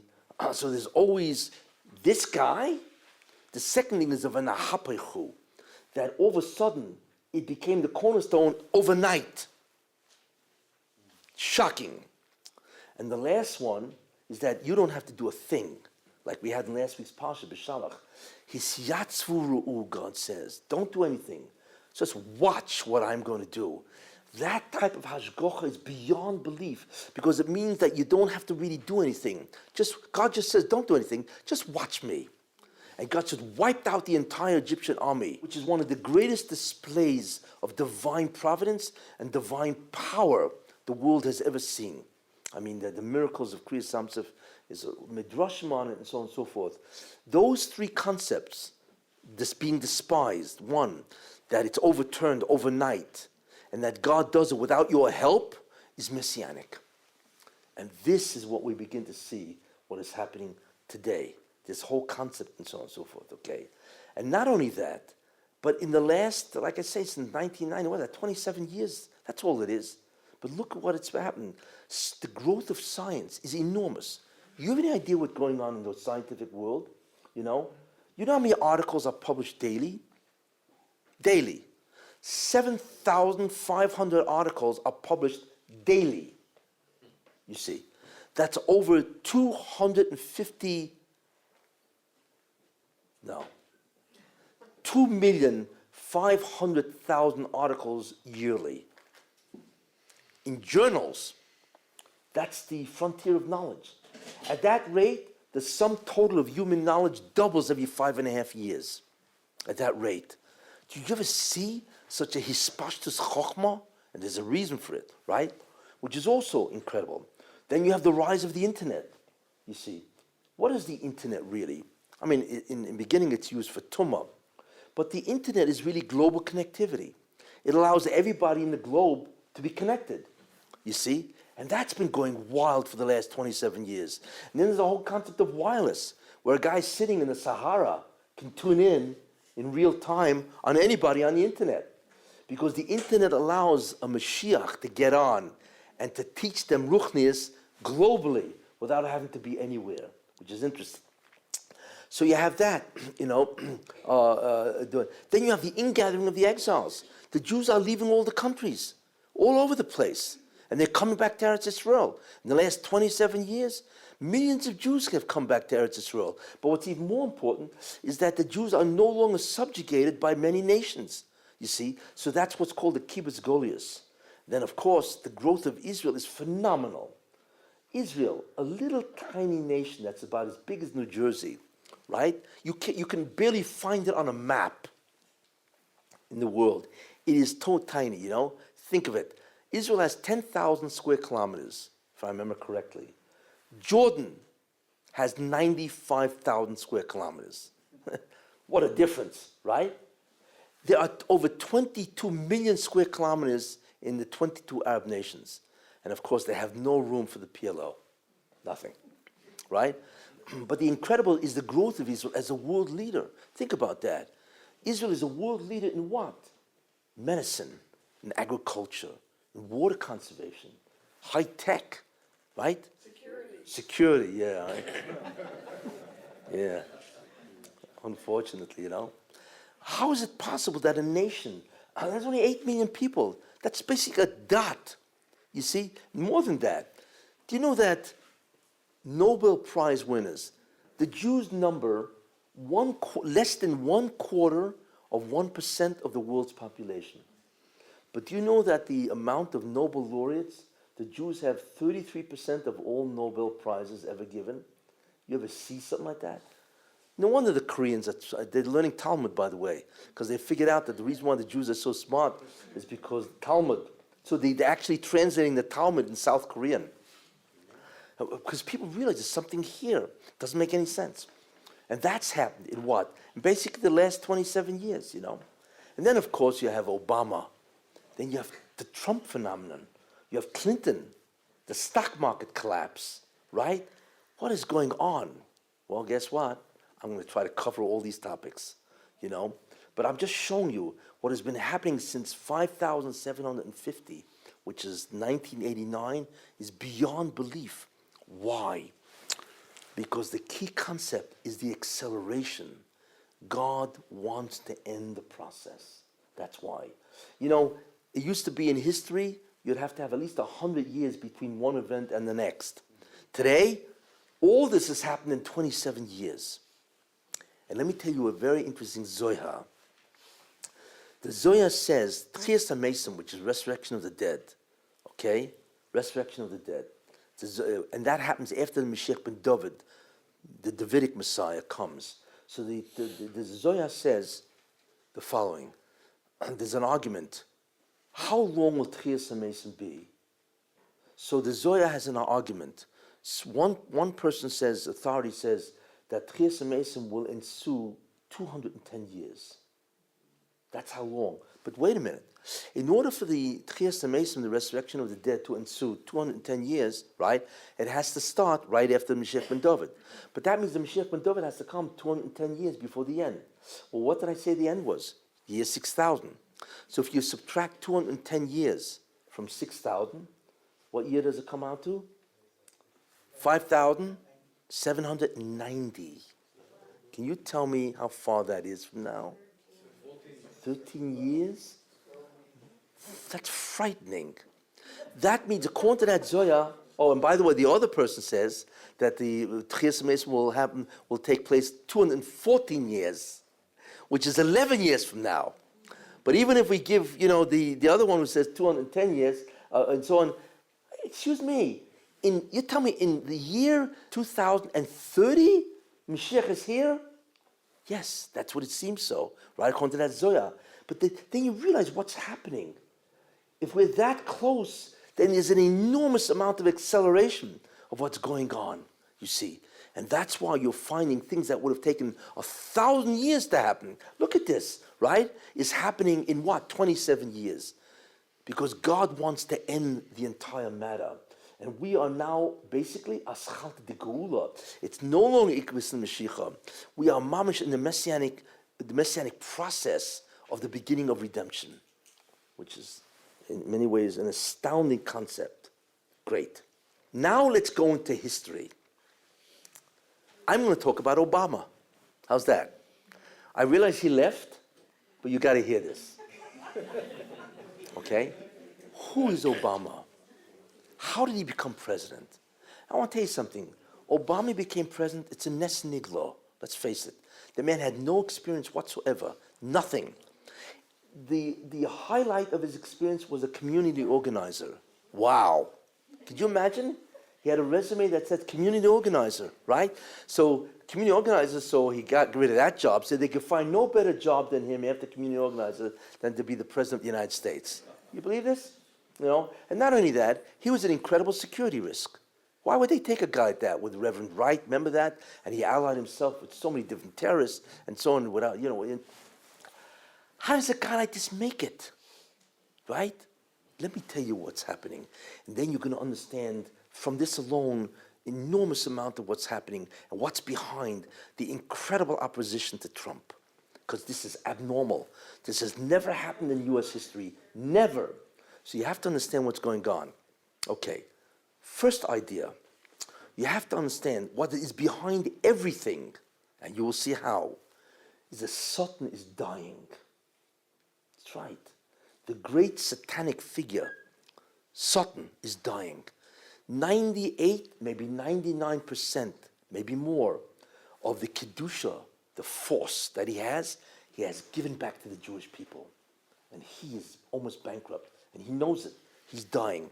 What do angels do who die? Right? Who are dying? They explode. It's like a nova, a star. When a star explodes, what does it do? It explodes, but it draws in all the energy and it explodes to such an incredible outburst of energy that it equals the amount of energy it puts out can equal the amount of energy of the entire galaxy. Could you imagine the energy experience? The same thing with the Satan. The Satan is not going to be done in so quickly. He's desperate to survive. That's the key in understanding. Now, what does that mean? Here's what's happening. I'll give you an example. A general. Imagine a general is making a war with, let's say General A. He's making a war with Nation B, right? And he's only down to 6 days of firepower.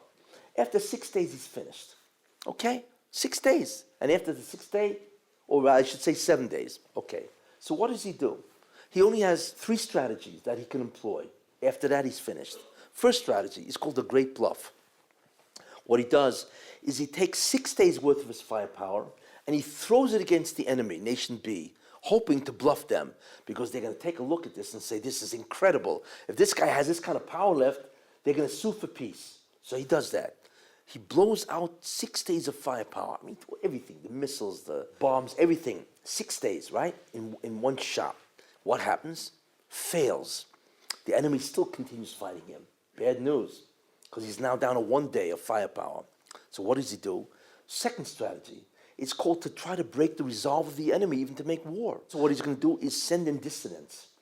He's going to send guys of his nation into the enemy nation and try to break their resolve. Let's make love, not war. Remember the Vietnam, where people were saying, well, what do we have to fight for? That's one of the ways of winning is by breaking the resolve of the enemy, even to make that. So he does that. He sends guys in, and they try to break the resolve of the enemy. Fails. So what does he do? He's got the last strategy, this general. What strategy is that? He has to call an ally that has more troops, more armaments, firepower, and he does that. Fine. Now this is a marshal. Let's take a look at the Sultan. The Sultan does the exact same thing. And now you begin to understand historical events from a whole different perspective. Now forget about Israeli papers, New York Times. You begin to understand what is happening because it's, in many ways, it's Shemayim, it's heavenly. The wars are happening in heaven. The whole concept, the shift of power is all there, and then it manifests itself here. So what is he doing? Well, the first Sultan is dying.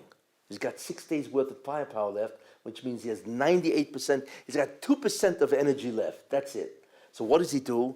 He throws it out, the Great Bluff. You see, trying to frighten the nation. What historical event corresponds to the Great Bluff? And the answer is the Holocaust. What does that mean? The Holocaust has many reasons, but I'm going to mention one which is very important. What the Sultan did is he gathered all the nations of the world, America, England, Germany, the whole Eastern Europe, France, all of them to destroy the Jews. Right? That's what he did. That's his firepower. The nations of the world that want to do evil and are influenced by him, that's his firepower. See, what do you want to do? To kill the Jews. But wait a minute. He doesn't get anything by killing a Jew. The only way the Sultan is yoinek, which means nourishes from Kedusha, energy, is if the Jew sins.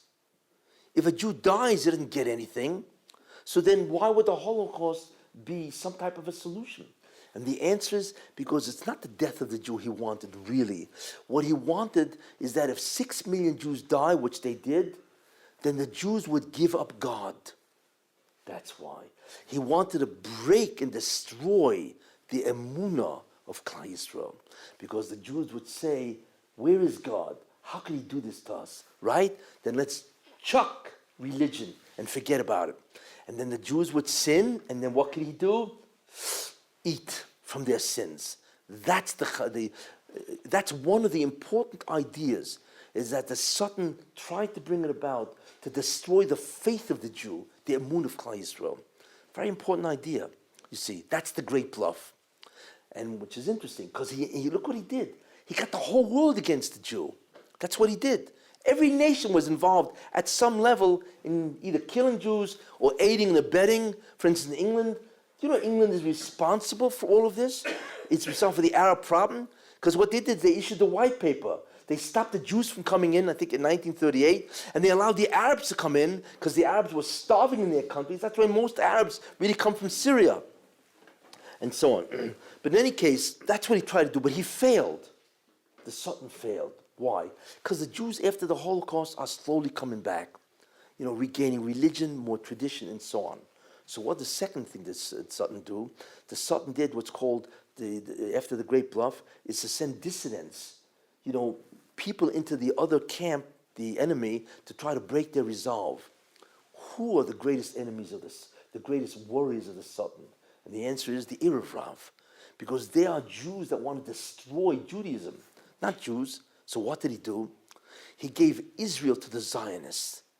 He was able to mokatrig. Not that he has power, don't get me wrong, the Satan is powerless, but the weapon of the Satan is kitrugim, prosecutions. And he knows exactly who sins and what, and he's able to go in front of the heavenly tribunal, you see, and prosecute. And that's how he wins in judgment. So therefore, who was the one who founded the state of Israel in 1948? The Zionists. What did they do? What did they do to all the religious Jews coming in? They sent them to kibbutzim to destroy their religion. Why? Because they knew that these people are not going to vote them in. So as a result of that, right, what they did is they shmarted them up. They made them irreligious. I mean, we're talking about the Yemenite kids. I mean, it's like, I mean, you ever go to Tel Aviv these days? You see what's doing there? It's like, what? This is Israel? It's like, what is this? This is the result of the enormous campaign that the early settlers of Israel decided to do to destroy religion of the Jews, the Torah. And this is the result, you see. And that was the second great strategy of the Satan, is to destroy, to send dissidents, which is the Erev Rav, the leaders, to destroy the religion of the Jews. And then what do? They'll sin. If they sin, he can eat. Got it? That failed, because Jews are coming back. So therefore the Satan has to enter the last strategy. Only one strategy left. What is that? I need to contact an ally to do what? To get what? To get more armaments, right? More soldiers and so on. Yeah, but wait a minute. There is nobody. There is no ally to the Satan. The only one who could bring down the divine energy into this world is the Jews, right? Or the Satan that takes from the Jews. There is nobody else. But there is. There's only one other nation that can access divine energy. Interesting. There's only one nation that can do it. Who is that? The Arabs. Why? Because Avram Avinu said to Avram Avinu said when he was praying that he should have a child, Yitzhak, and so on, right? So he figured, I have Yishmael, right? So he prayed to God, Lu Yishmael yichye lefanecha. Alavai Yishmael should live before you. So the Maharami Prague says an incredible thing. What he said was, let Yishmael live before you and not derive his energy from the Satan, which means he can access Kedusha straight from you, as long as he does what he has to do, which is the Milah, circumcision, and so on. And therefore, Arabs, Muslims, which is amazing, Yishmael, which are fundamentally Arabs, can take from the divine energy from God besides the Jews. So here's what happens. The Satan walks over to the angel of Yishmael, right? Because every nation has an angel, right? Because the Satan is almost bankrupt. And he goes over to Yishmael and says, okay, let's make a deal. You have energy. You have this ore and so on and so forth. And I'm running out of this stuff, right? Let's make a deal. I want your people, your energy to help me survive. So the Malach of Yishmael says, no problem. I'll do it on one condition. Until now, who is your major nation? Edom, Esav, Christianity. Those are that's the Bechor of the Satan. I want Yishmael, my nation, to be the head nation of all. You see, I want my nation to supplant a Christianity. That's what he says. Yishmael, that's what the angel says. And the Satan, of course, says, it's a deal. And then all of a sudden you see, it's incredible, the Arabs rise all over the world, you see. They rise and they begin to dominate Europe, right? And not only that, the greatest trick that the Satan did was he took a guy who was fundamentally a Muslim, Obama, and he put him as head of the United States.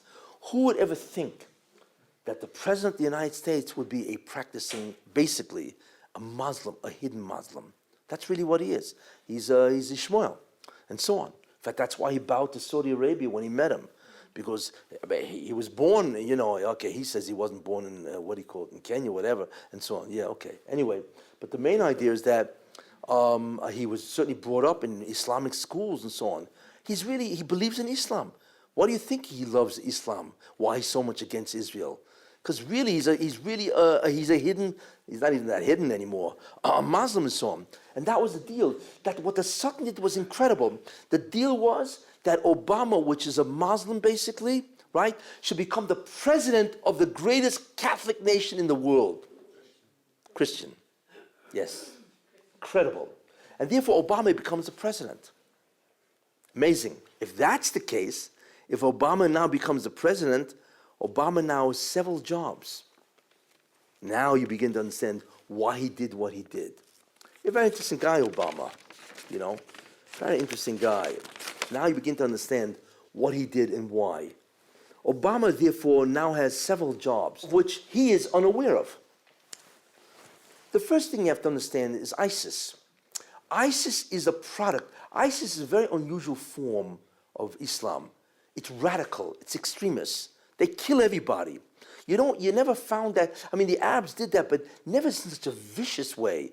Because you'll notice what they preach is they want a caliphate, right? In other words, it's an extreme form of Islam. They want to overthrow everybody and just install the sultan, you see, a caliph. ISIS is the product of a sultan that's dying, or rather Yishmael that's dying. Because even the Malach of Yishmael, as we will see, is also dying. Yishmael is dying, so therefore he's trying to recapture what he can do, which is to bring the Muslims back, as we will see. But in any case, what's interesting is the job of Obama. Take a look. If he's a Muslim and he's representing Islam, and that's the deal to save the Sultan, so he's going to diminish America. Of course, he's got to diminish America. Why? Because notice, if you have two brothers that became king, one will always kill the other, right? In order not to have a rival. So what he's trying to do, therefore, is to diminish America. Islam has to try to diminish America, so the stature of Islam rises with the diminishment of America. And that's exactly what he did for 8 years. He has made America in many ways the laughing stock of the world. I mean, everybody laughs at America now. It's not only the economy and it's maybe Wall Street is making money, but Main Street is not. There's so much things going on in America that is no good. The foreign policies, the economy, he's reduced the military to terrible what he's done. Why? Because that's his job, is to diminish Edom, which is America, the Toif Shebe'esav. That's his job. Second job is to empower the Arabs, because he's basically a Muslim, and that's exactly what he's done. In fact, his first act when he got in was to call Abbas and talk to him. You believe this? That's his first act. What does that tell you?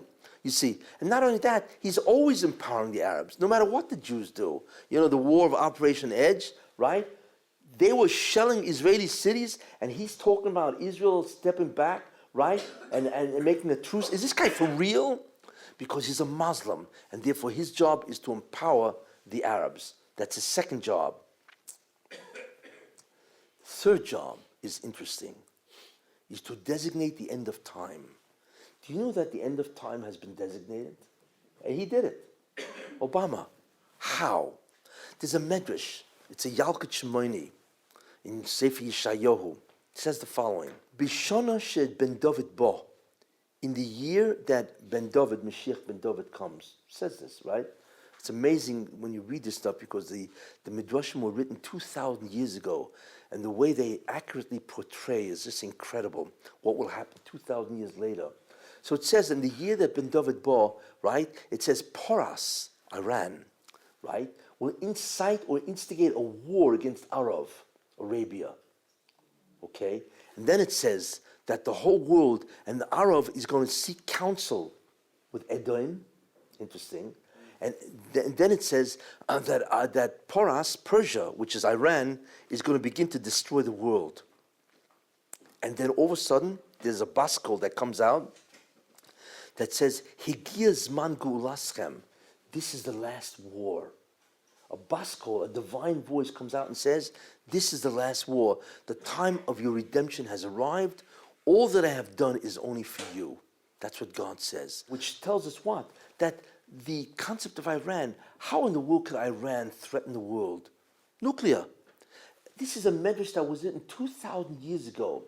Yet they saw that in the end of time, Iran is going to threaten the entire world, which clearly means they knew the concept of that it's going to be able to have nuclear weapons. And that's exactly what happened, you see. So Obama has allowed Iran to become nuclear. So in that sense, he has designated the end of time, because that is the end, you see. So Obama has actually done that. He has designated the end of time. So that's another thing that Obama has done. I mean, this guy's just incredible, you know, in terms of what he does for the Mashiach. I mean, the end of Mashiach is going to give me Yasher Koyach. You know, I mean, I could not have come without you. That's what he's going to tell. He's going to tell Obama, you know. Now, you think that's good? You should see something else Obama did. Gog and Magog. Gog from the land of Magog. What is that? We know in the end of time, Gog from the land of Magog will war against Israel and against Jerusalem. Okay? And that war will be a very difficult war. What does that mean? Why is there a Gog and Magog? What does it mean? It all starts from Egypt. What Gog and Magog really is, it's a second attempt or resurgence of evil to try to destroy the Jews. That's what Kriyas Yamsuf is. You know, all of a sudden, the Egyptians realized they were finished, and all of a sudden they said, why did we let the Jews go? And they ran after them by Yamsuf. So that was a second attempt to try to destroy them. You see, that's Kriyas Yamsuf. That's the concept of Gog and Magog. When the nations of the world realize that they are losing, they're losing their grip on the world, they will go against Israel, you see, because they realize that their way of living is dying. That's really what it is. A resurgence, it's an attempt of evil to regroup and to try to conquer Israel. But that will be what? It will be against Israel, the nation of Israel, and also and Yerushalayim. Now it's very interesting, very interesting. Who is Gog and Magog? Interesting. Gog and Magog is what's called flexible. God can designate who he wants to be Gog and Magog. But Gog and Magog can only happen, one, if it's against the Jews in general. Two, if the Mashiach is alive at that time. Because it's really a Messianic war. That's really what it is. It's a war after the Mashiach has come. So basically, for Gog and from the land of Magog to happen, basically it has to be against the Jews in general, and it has to be with the Mashiach basically alive, which is interesting. Now, we understand its historical origin, but it's interesting. Chizkiyahu, the Melech Yehuda, right? Sancherib made war against Chizkiyahu, right? He surrounded Jerusalem with 185,000 soldiers, unheard of. So Chizkiyahu was a tremendous tzaddik. He said to God, listen, I don't have the power to stop this. It's ridiculous, you know? You know what I'm going to do? I'm going to go to sleep. You take care of them. I mean, what a strategy, right? I can't do this. So Chizkiyahu went to sleep, surrounded by 185,000 soldiers that were going to kill everybody, right? The next morning, the Jews walked out. 185,000 people died. And there is no disease in the world that can kill with that speed. Even Ebola can't do this. You see? That was a miracle which is beyond comprehension. So Chizkiyahu should have sang Shira, like Kriyas Yamsuf, Shira, but he didn't, for whatever reason. So the Chazal tell us that God wanted to make Sancherib Goik that would war against Chizkiyahu, and Chizkiyahu was the Mashiach, and that would be against Mashiach and Klal Yisrael. But since Chizkiyahu did not sing Shira, God took away that position. It's over with. It has to continue. He almost was Mashiach, right? So what do we see? That the concept of Gog and Magog, which is our origin in Kriyas Yamsuf, right, splitting the Red Sea, that could have happened with Chizkiyahu, and it didn't, so we see there's a flexibility. Okay, when's the next time? A lot of interesting times, but let me tell you something very interesting. What is critical to know, what the concept of the next time, the war of Gog and Magog, God divided into three parts. That's right. There are three events that is Gog and Magog. And there's a reason for that. Because the war of Gog and Magog is very bad. Because Chazal say in Sanhedrin that only one or two families of Jews will survive that war. And not only that, but the Mashiach himself, which is Mashiach ben Yosef, will die. Okay, so what God did is very interesting. I'll tell you, don't worry. That's the bad news. The bad news is that one or two families of Jews will survive, and Mashiach ben Yosef himself dies, which is like incredible, right? That's the bad news. The good news is that God changed the plan. What does that mean? What he did is he took the war of Gog and Magog, remember, which is the war of Gog against the Jewish nation, and also a Mashiach, basically. And what he did is he made it into three sections. The first real war of Gog is Germany in World War I. Germany is Amalek. Without getting into that, Germany is really Amalek. That's who they are at that time, certainly. Okay? World War I is the war of Gog and Magog, part one, you see. And they destroyed 1,500 communities of Jews. It was terrible what they did to the Jews in World War I. World War II is the second part of Gog. But this time, it was Gog himself who was Hitler, Yamach Shemoy. Germany under Hitler is Gog. In many ways, you don't realize something. Hitler is a messianic figure. He's the Messiah of the Satan. Because a messianic figure is nothing more than somebody appointed to create a radical change. That's who Hitler was, a Messiah, or satanic. And Hitler, his whole objective in World War II was to kill the Jews. That's really what he wanted. He was obsessed with destroying the Jews. And therefore, World War II fulfilled the prophecy of only one or two families in a city will survive. You see that? So World War II, which is unfortunate, the Holocaust, but it absorbed the terrible decree of the war of Gog against the Jews. But I want to show you something. The obsession of this man. At the end of the war, 1944, 45 or whatever, the generals came over to Hitler.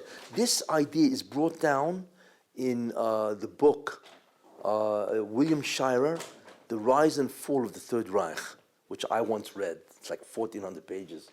But there were many interesting things that he said. One of them was the following, which was incredible. He said this. He said that the generals at the end of the war came to Hitler, and they said, we're losing the war. And they were losing. Really losing, and so on, So the Hitler said, what's the problem? Why are we losing? So they said, because we're not bringing troops to the front. We need railroad cars. So what happened to the railroad cars? Because you're shipping all the Jews to the concentration camps. That's why. What do you want? Instead of taking troops to the front, you're taking the Jews and you're using them to ship the Jews to the concentration camps. You see? So what we need is to cut it out.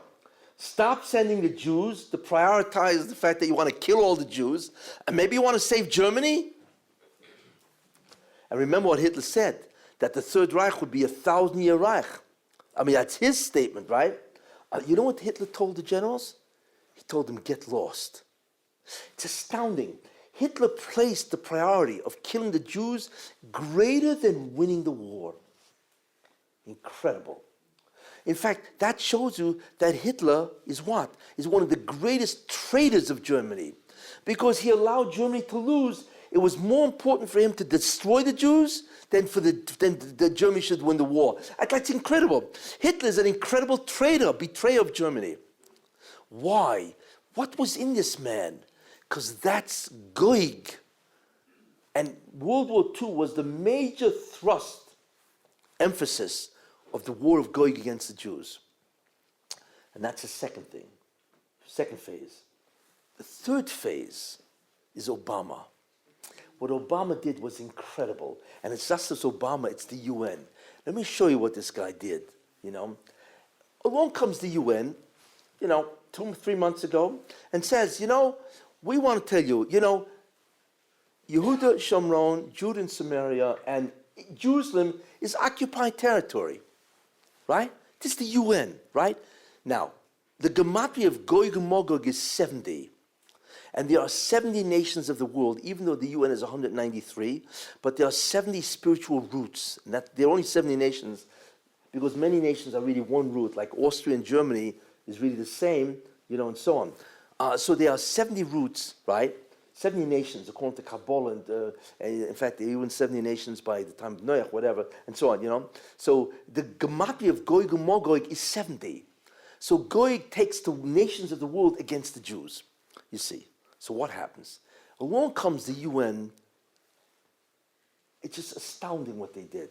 And they say that Israel is occupied territory, mostly actually, Yehud and Shomron, and Jerusalem.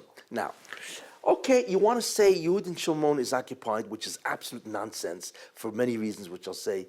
But can you tell me how in the world you could say that Jerusalem is occupied territory? Why? Think about this. Jerusalem and the whole Eretz Israel, biblically, is in the Bible, right? That it's ours. Not only historical, it's historical, we have, it's ours historically, the time of the Romans, you see, legally. Why? Because there is no such thing as a Palestinian nation, so how can we occupy them?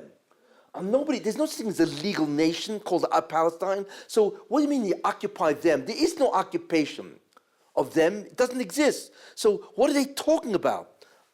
So not only the League of Nations gave us Israel, which was accepted by the UN. I mean, every which way you cut it. And not only that, in the New Testament, it says that Yeshu overturned the money changes in the temple. Their own Bible says that Jerusalem belongs. It talks about the temple, that the Jews had that. We're talking about, and we're talking about the whole Western civilization is Christian. So are they psychotic? How could they say that? Which is astounding. But they said it anyway. Why? Because God said, I'm in a rush. I need to fulfill the prophecy of Gog from the land of Magog now. So what I'm going to do is, they're crazy even for saying that the occupied territory is Yehud and Shomron. But I need to get them to include Jerusalem or else it won't be Gog. You see? Because Gog got to go against Jerusalem also. So I'm going to exaggerate or emphasize their psychosis, right? And make sure that they will condemn and call occupied territory Jerusalem. It's impossible. Yet they did it anyway. Why? Because that edict of the UN is Gog and Magog. That's what Obama did for us. And we have to thank the guy. You see? Because he abstained.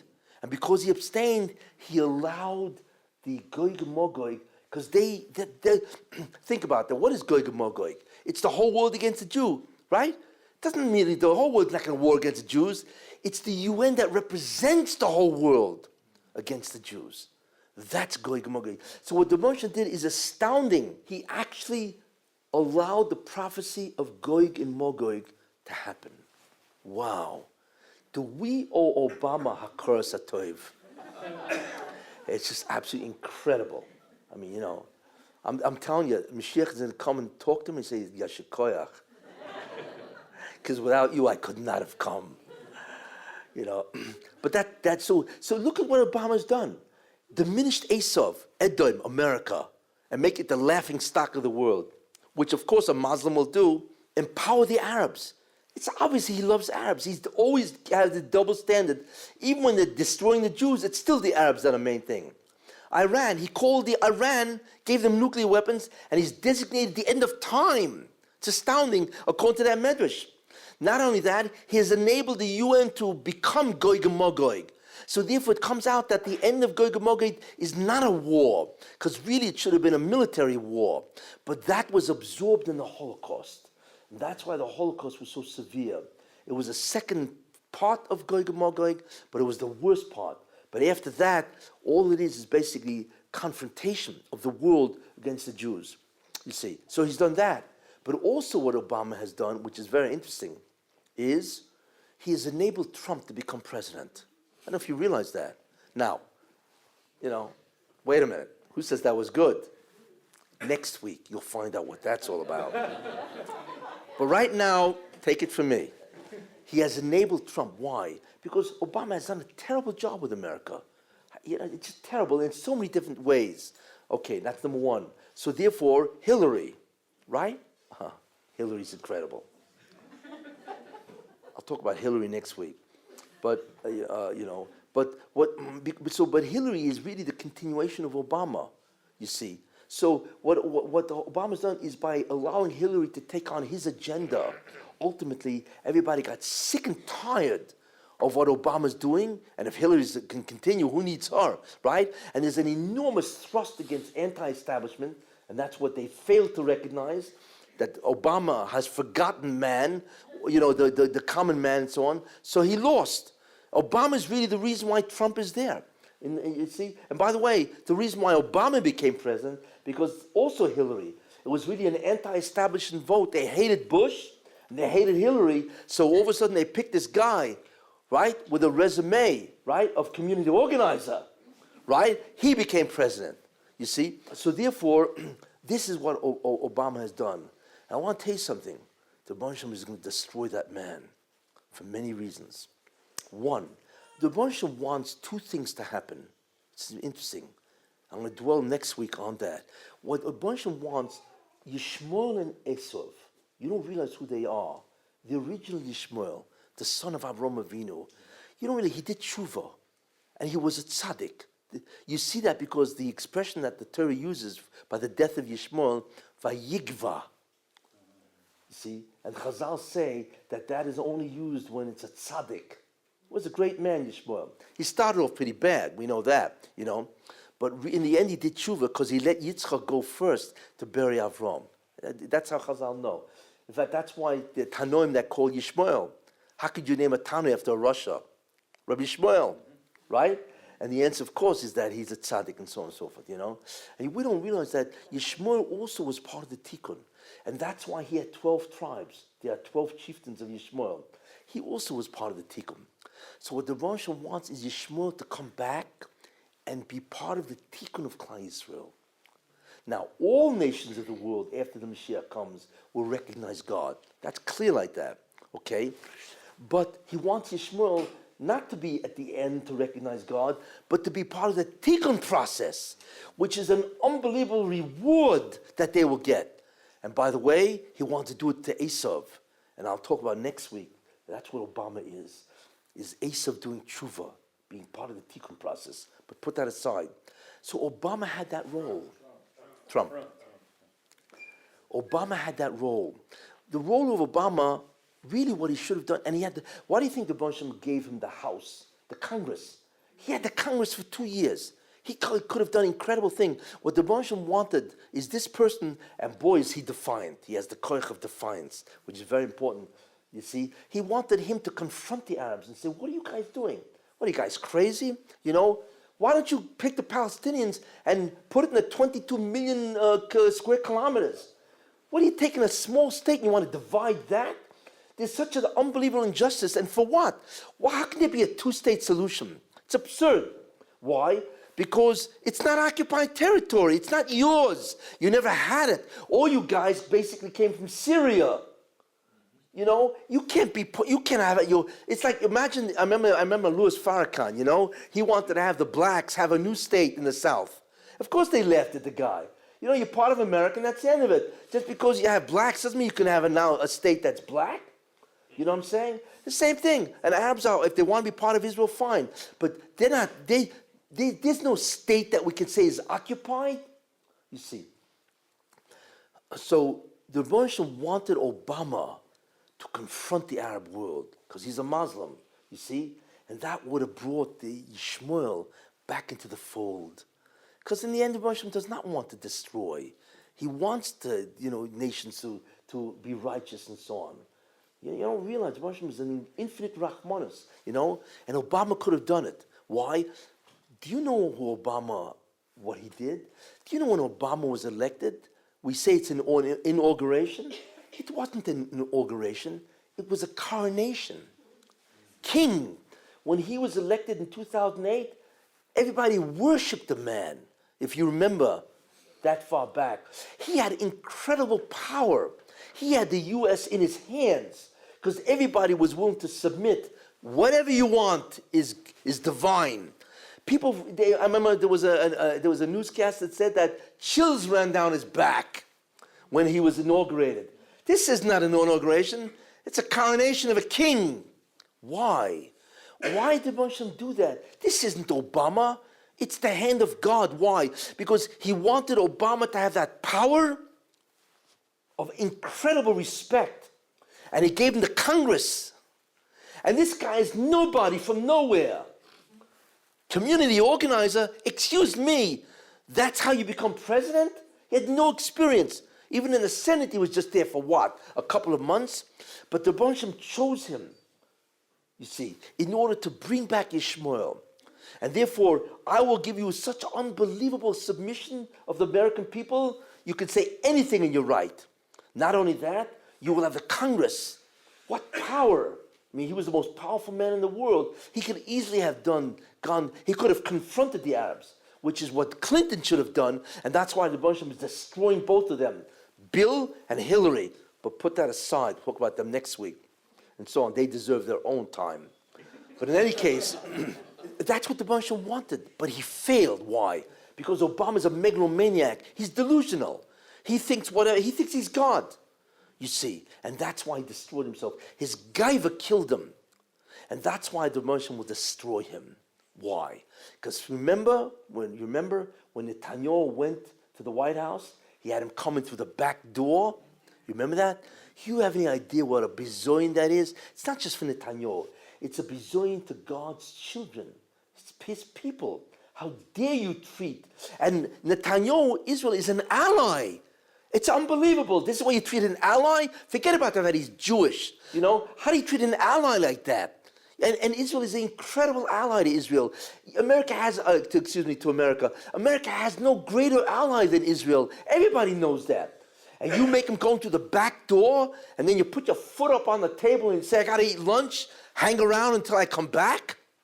What a bizoyan for the Jewish people. So Rebbe Shem says, wait, I'm not finished with you. Okay, how is he destroying him? 1, the end of his presidency. 2, Hillary lost, so there's no continuity in his legacy. 3, his legacy. Trump is overturning his whole legacy. You have any idea the greatest suffering of a megalomaniac is that he's going to be forgotten? That's exactly what's happening. He has no legacy, no continuity, you see. And not only that, that's not even the beginning. The contrast, because when Trump makes America great again, which he will, okay, so everybody's going to look at Obama and say, how come you couldn't do it? You see.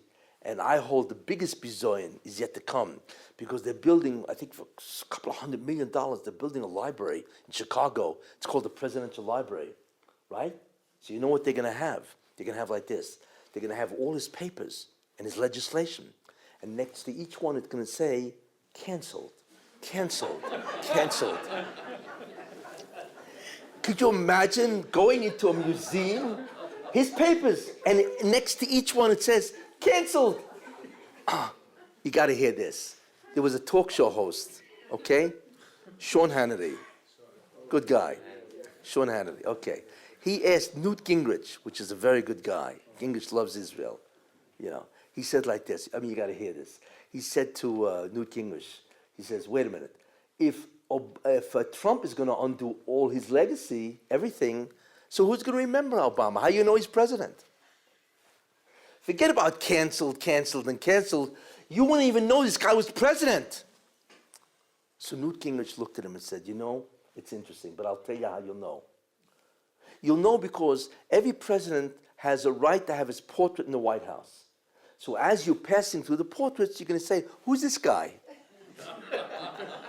So they'll tell you, well, he's the 44th president. You remember him. I don't know this guy. Because there's no legislation from him. There's nothing. So the only way you'll know that he was the president is from his portrait. Other than that, he's a footnote in history. You have any idea what kind of einish that is for a megalomaniac? It's incredible what's going to happen. And I want to tell you something. God is the greatest chess player in creation. What does that mean, right? You know, here's what it means. If you take a world chess player, a grandmaster, these guys are good. Let me tell you something, right? If you play chess, you know, I'm talking about the world players, you know, the great, right?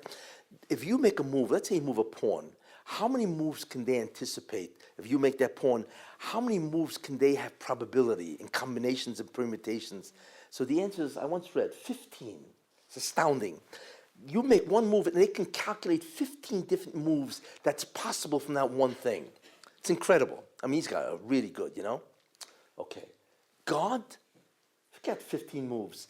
The Moshe moves something 100 years earlier, because in 100 years that will be necessary in order for something to happen.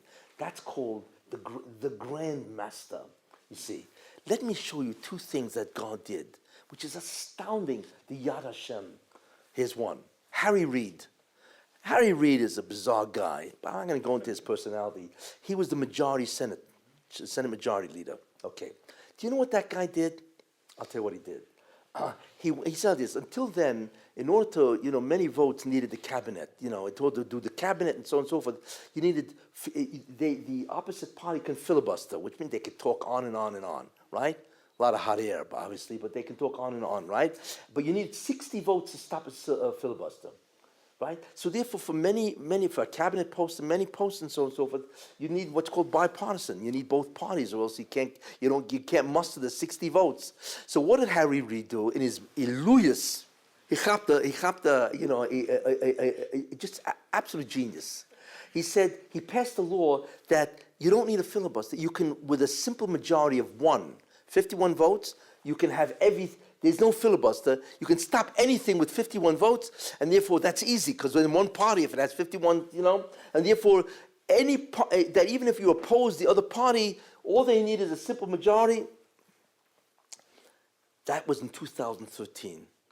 In 2017, when Trump now has to put his whole cabinet, the Democrats are finished. They cannot filibuster because the Republicans have 52. You see? 52. And therefore, they cannot stop the Republicans from putting in anybody, except the Supreme Court judge. But even that, they won't touch. Why did Harry Reid do that? He didn't think that someday the Republicans will be back in power, you see? But that's the Rebbeinu Shem. He says, wait a minute. I'm not interested in you. I'm going to make you do something that's so stupid that it's going to go down in the record books, right? And that's going to give Trump absolute power. You see, that even a filibuster can't stop him, because he's going to overcome it with a majority. That's Harry Reid. So you have to give me yashkoyach. The second one is Obama. You have to give him incredible yashkoyach. Why? Because Obama is such a megalomaniac that he refused to go to Congress to pass the laws. So what did he do? Executive orders. No problem. But he forgot. It's like in Chazal say, "Hapesha osa, hu hapesha hitta." If you can forbid it, you can also permit it. All Trump has to do is sign, and he can undo every executive order of Obama. And since most of the laws passed are executive orders, right? Then Trump can undo almost the entire legacy of this man. It's astounding. It's like God said, I need Trump to win. And I'm going to make these guys think that they're doing incredible stuff, and I will destroy them. You see, this is the chess master called God. How the bunch makes sure that it's like unintended consequences. They themselves don't realize the consequences of their acts, because they're such megalomaniacs that they think they'll be forever in power. Of course, Obama thought that, of course they can have executive order because Hillary's going to win. What's the problem? But he forgot one thing, that the only vote that counts in America is God. Everybody else is irrelevant, which I will talk about next week.